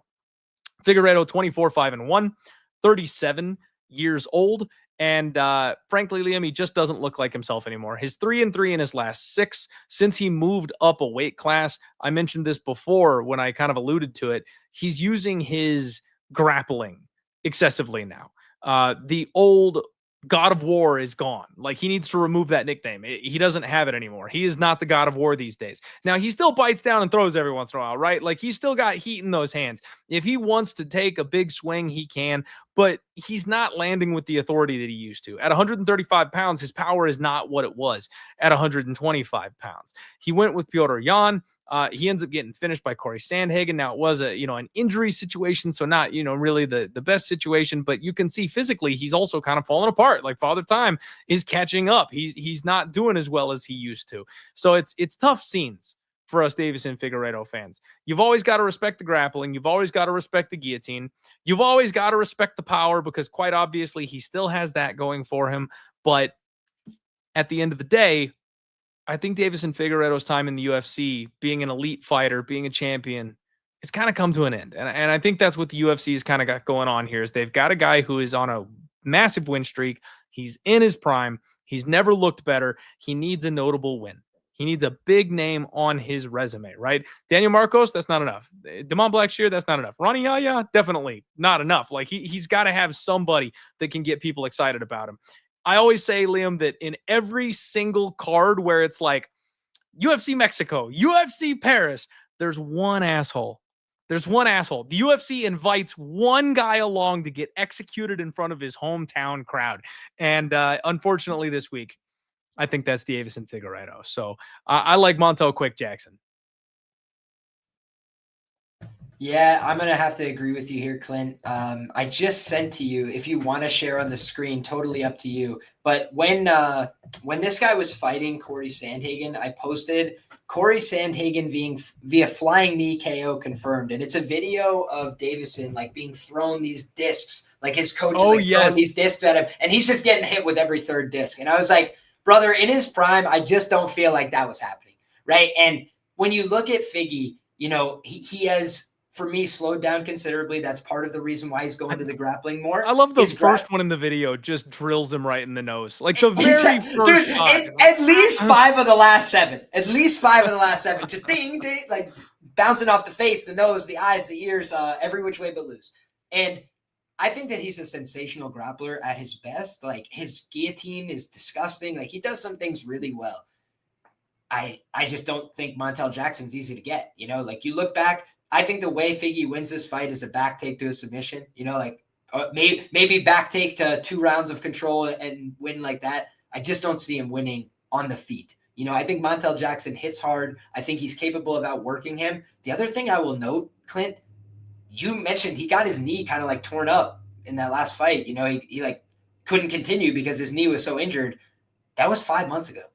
You know, like, are we sure that he's ready to turn around now at this age? Like, are we sure he's not just doing a retirement fight in Brazil? These are all the things that go through my head when an older champion, a former champion that's coming off a loss, coming off an injury, rushing back in there to fight at home. I'm like, that doesn't sound like bullish signals for me. And meanwhile, if you talk about, I thought Corey might knock this guy out because of the reaction time and the speed. Montel Quick Jackson is the guy you want to fight, the guy with the fucking massive power in his hands that, you know, guys have taken him down before. If they submitted him, they put him out. Like, no, he's been very difficult to put away. And if anything, he's kind of been working in silence. You know, he doesn't talk a lot. He just does his work in the cage. And 6-fight win streak, put most of those guys away. He did everything but finish JP Buys. I actually bet JP Buys there as well, Clint. And you know why? Because I thought he could take his back. And he did take his back, and he still was not able to consolidate positions because Montel did things right, pulled him off the top, and then dropped him again. And you just look at, like, Montel, very powerful guy, showed in his last fight he can neutralize somebody else's power because he's dangerous. He also showed, like my guy JB just mentioned in the chat, Jackson sub shorter than Fig sub, which is a little bit wild. But if you look at it, it's because Jackson's been attempting these subs. He's been getting close. And Figgy is a guy that's very willing to mix it up on the ground. You know, and if he gets hurt badly, what do you think the first thing he's going to do is, in my opinion, shoot a takedown? And he might shoot himself into a submission loss, which is not common for him. But Montel Jackson, in my opinion, has got a good squeeze, and he's also got big power in his hands. I think Montel's probably going to find the finish here. Love Figgy. You know, wish it wasn't so. Just got to call it like you see it. That's my opinion. I hear you, man. I hear you. I'm with you. I like his money line. He's currently sitting right around 3-1 in most spots. So I think Montel Jackson's probably a decent parlay piece this week. We're not anchoring everybody. The anchor is sunken. It's at the bottom of the ocean. I'm not pulling that shit anymore. But he's probably a parlay piece for me this week because I think he could win the fight in any which way. You know what I mean? He could sub, he could knock out, he could decision, especially with it being a step up in competition, even though he's fighting a smaller man. So decision definitely is on the table in this kind of a fight. Over 15 minutes, when you've got somebody who can threaten the subs, when you've got somebody who can threaten big power, a lot of these young guys decide to take the path of least resistance. So we could get a wrestling decision. We could get a jab, stick, and move, keep him away from me. So just don't get sold on any one thing in this fight, you guys. I think that's definitely on the cards here for this one. But I also wouldn't be shocked by a knockout, Liam. You know, back in the day, my most profitable trilogy of all time was my boy Brandon Moreno and Deiveson Figueiredo. I called every single one of those fights literally perfectly. The only one that I got wrong was the final fight. And I only kind of got it wrong, because I said that this one was going to end not like any of the others, but my guy Moreno was actually going to go out there and do the impossible. He was going to knock out Deiveson Figueiredo. Well, he did, but only on the record books, because what actually happened is he got him in the eye with a knuckle. So he still didn't get the knockout. Like, Deiveson Figueiredo is impossible to knock out. Montel Jackson might be the guy that actually gets that first knockout. So I kind of lean towards the knockout method of victory here on this one, just because he's so much bigger. He's so much longer. He's got those big meat hooks on him. He can ground and pound when he gets this fight to the ground. He can bully the smaller man in that position, I feel like. So, yeah, I like the TKO personally is the way that I would lead, but money line for me. All right, everybody. It is main event time. I am joined once again by my boy Liam Picks Fights. Please make sure you are supporting him as well. Give him a follow. Check out his content. And please make sure you're signing up on cloudbet.com using promo code DieHardMMA. Take full advantage of that $2,500 welcome rollout bonus that they will give you when you sign up using that promo code. Made it nice and easy for you. Link in the description below. Main event time. It is Charles Oliveira taking on Mateusz Gamrot. And we're not so far removed from the champ has a name days, Liam. I loved Charles Oliveira's reign in the UFC. You know, I actually kind of hate these fighters. Ilia Topuria is my worst nightmare, right? Can't stand Ilia Topuria, can't stand Islam Makhachev. And you guys want to know why? It's because they're inactive. Yes, they're incredible. Yes, they're amazing to watch when they fight, but this once a year bullshit, I'm like, man, I want to see some turnover in the division. I want to see some action. I can respect that as a champion, it takes you everything you've got to be prepared and you'll fight twice a year. Okay, I'll give you twice a year, but once a year, get off my lawn. I'm an old man. I'm old, angry man shaking my fist at the cloud. That bullshit is for the birds. So I miss Charles Oliveira as champion, welcoming all comers and going in there and slugging it out with everybody. Those were good times. He's got it all, man. I used to talk shit about Charles Oliveira. I thought he didn't have much of a chin. I thought he didn't have much of a heart. He proved both of those wrong. Now, the chin concerns kind of coming back around a little bit. And I do worry about the durability after the way he got flatlined by a guy like Ilia Topuria. He already was a little sketchy on the chin side of things. So for him to have the chin concerns and then take a knockout blow like that at this ripe old stage of his career, concerning. I'm not so sure his chin will ever fully recover from that. He may be a shell of himself coming into this fight. And that's really what I'm mostly worried about.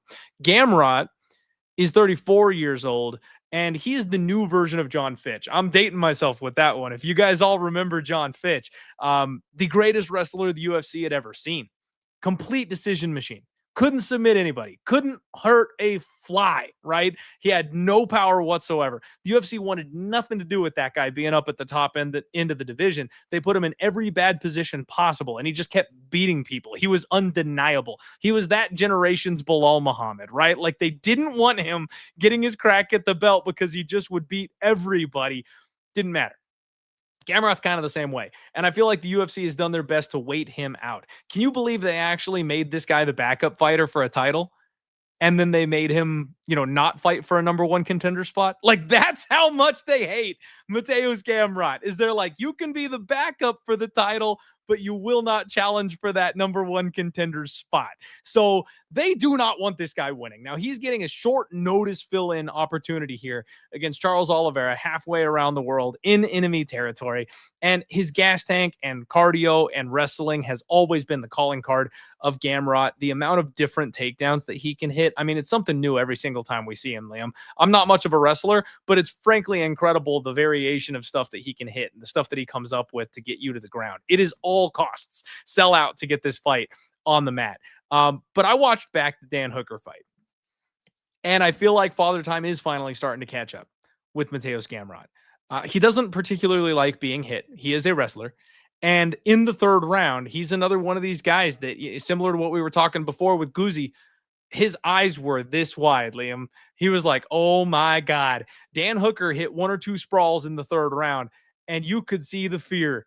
Gamrot was like, oh no. He survived in that fight. He ended up losing a decision, but I thought he was going to get finished in that third round, frankly. Charles Oliveira, I feel like, is Dan Hooker, but maybe just a level above. Like, he doesn't quite have the durability, that stupid level of durability that Dan Hooker has, but he's got the dog in him. He's got the finishing upside. He's got the striking. He's got the power. I know this line is close. I know this line is pick 'em. I feel like everyone's ready to take Charles out back and bury him because Mateusz Gamrot is just going to smother him. But guys, this is a 25-minute fight. This is a 5-round main event. Gamrot's cardio is incredible, but on short notice, halfway around the world, at 34 years old, when we've already seen you start to slow down a little bit, the UFC told him he was boring, and so he started ground and pounding more often, Liam. That's chipping away at his gas tank. If he's not just consolidating positions with his grappling, he's doing a whole lot more work from top position, and that's showing in his cardio. I think Charles Oliveira is going to get him late. I think it's going to be a round 3, round 4, round 5 KO. I think Oliveira is going to be smothered by this man and be really annoyed. The crowd is going to boo. And then in round 4, he's going to knee him in the fucking face. I like Charles Oliveira this week, Liam. He is a slight underdog in this spot. And I think he goes out there and kind of reminds everybody who he is. And the UFC gets their wish. They'll never have to talk about Mateusz Gamrot ever again. You know, we're going to echo a lot of the same sentiments here, but the thing that I'm going to just like pull back a little bit on is I'm going to try and figure out really quick where the total is set at for this fight. So the total for this fight is set at over under 3.5 rounds. I will just level with you. I'm definitely leaning towards the under there. And I do lean towards the fight not to go the distance, minus 250 as well on instincts. And I can tell you guys why. Like, if Gamrot wins this fight, maybe it goes the distance. I could see that happening. But I feel like Gamrot has been getting away with it, for a long time. And, I had Dan Hooker. I had RDA at big plus money numbers against this guy. And Dan Hooker, fucking justice. Thank you, brother. But the other guys, man, did they not give him a scare? RDA put that knee on his dome and had him scrambling in round 1. And then, of course, Gamrot bit down on that mouth shield, took down the old man, and showed him what time it was. But you and I both had that RDA KO prop that night, Liam. I was so pissed. Sickening, man. Sickening. And by the way, I bet RDA huge, and I thought it looked like tremendous value. People were shitting on me in the comments. I was like, man, if I can make those bets every time, I'd be pretty happy. Obviously, you'd prefer to win, right? But I'd like to place good bets, and RDA really gave him a scare, and he was a plus 340 or whatever. We'll take those. At the end of the day, I feel like, RDA is a slightly better process fighter than Oliveira, but he's not nearly as dangerous. And I do think that, for me, the reason why I'm leaning towards violence here, Clint, is I think Gamrot has some underrated power at times. Like, he's not a traditional hard puncher or something like that, but he's an explosive athlete. When he's fresh, man, he starts throwing things hard. He could definitely hurt somebody. He could crack them. He could throw something upside their head. And I think Charles is coming back very quickly from getting knocked out. So I am worried that he could just get clipped on the chin and the durability isn't there, right? But in terms of the grappling interplay, the thing that makes Gamrot so special and unique is that he drops down. He goes for these low ankle shots, the low single legs. Those are really hard to deal with. I could just tell you, I like to wrestle with guys that don't shoot those, right? Because when they do shoot those, it can be hard to get away from those, right? Especially if you got slower feet.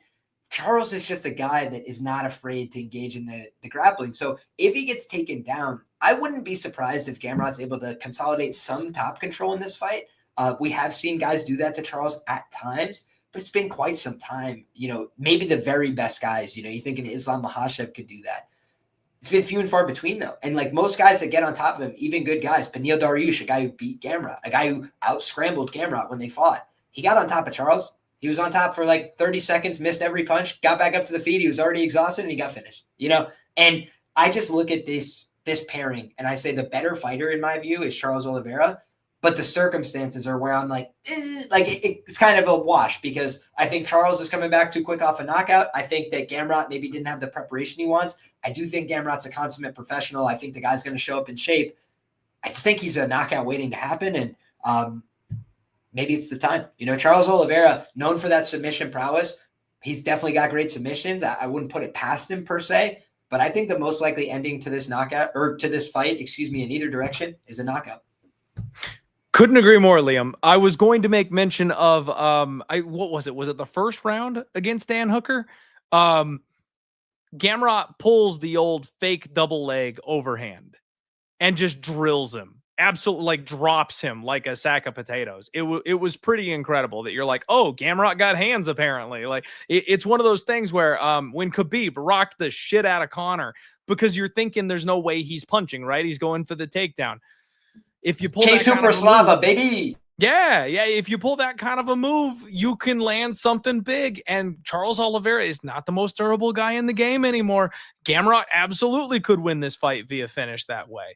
Ground and pound. I mentioned how he's more active with his ground and pound these days. Now that you mention it, totals aren't out yet, but violence is probably something we should look at. either way this fight ends, violence is probably something we should look at. So it's Charles Oliveira for me. I do think it'll be late rather than early, but I do think with the way both these guys fight, violence is probably on the table here, Liam. So that'll do it for me, my guy. That is UFC Rio, everybody. Thank you all so much for joining us here this evening. Quick announcement for you.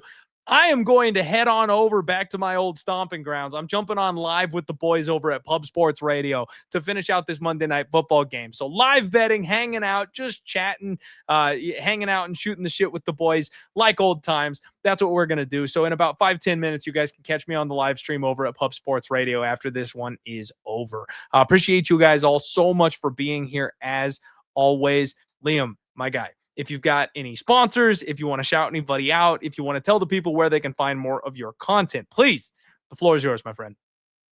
I appreciate you, buddy. Still getting all my ducks in a row with sponsorships and everything like that. Appreciate, all your help in that regard as well, my man. I think I'm going to be doing something with Spectation coming up in the near future. So beautiful. I like to see MMA prospects rise. I watch The Contender. I do all this stuff, all the groundwork anyway. So for me, natural pairing there. Appreciate you, my man. And otherwise, I'll just tell people I'm going to be going live with Gordo later talking about Contender Series. If you're interested in that kind of thing, come on down later in the week. Me and my brother Wiz MMA will be going through as well the UFC card. So after I finish on my tape, after I do my due diligence, be back on the airwaves with a little bit more of an informed opinion. Right now, you guys are getting my gut feel, my first instincts, and I'm going to do a little bit more research just to make sure. But I don't normally deviate so far from my reads. I try and stick with my initial gut feel or just pass on the fight more often than not. So I appreciate the time. I appreciate you having me on, my man. It's always a blast. And Lord willing, we get through to the other side. Both of us get that big bounce back we're looking for. Hell yeah, man. We will get correct one way or the other. And I do see some of the other haterish comments in the chat. Yeah, guys, I'm sunk. I am sunk this year. Back to back, the two worst gambling years of my life. But that's the beauty of MMA, is that we will do it again next week. So there is unfortunately always that deposit button. So I may have to reload. Yes, I've been very bad, but that doesn't mean we're going anywhere. We're going to enjoy it. We're going to have fun. So make sure you are gambling responsibly, please, everybody. Never gamble or bet more than you can afford to lose. And for most of us, this is a hobby. Most of us, this is for fun. So we'll do our best to bring you the best info we can. Hopefully we can get you on a good read or two over the course of the week. Make sure you are checking out Liam's Dana White's Contender Series stuff. And I will see you guys for the Total Takedown, the Clint's Hot Props, and of course, the Undefeated post-weigh-in show on Friday. Love you guys. Have a great week. Let's roll.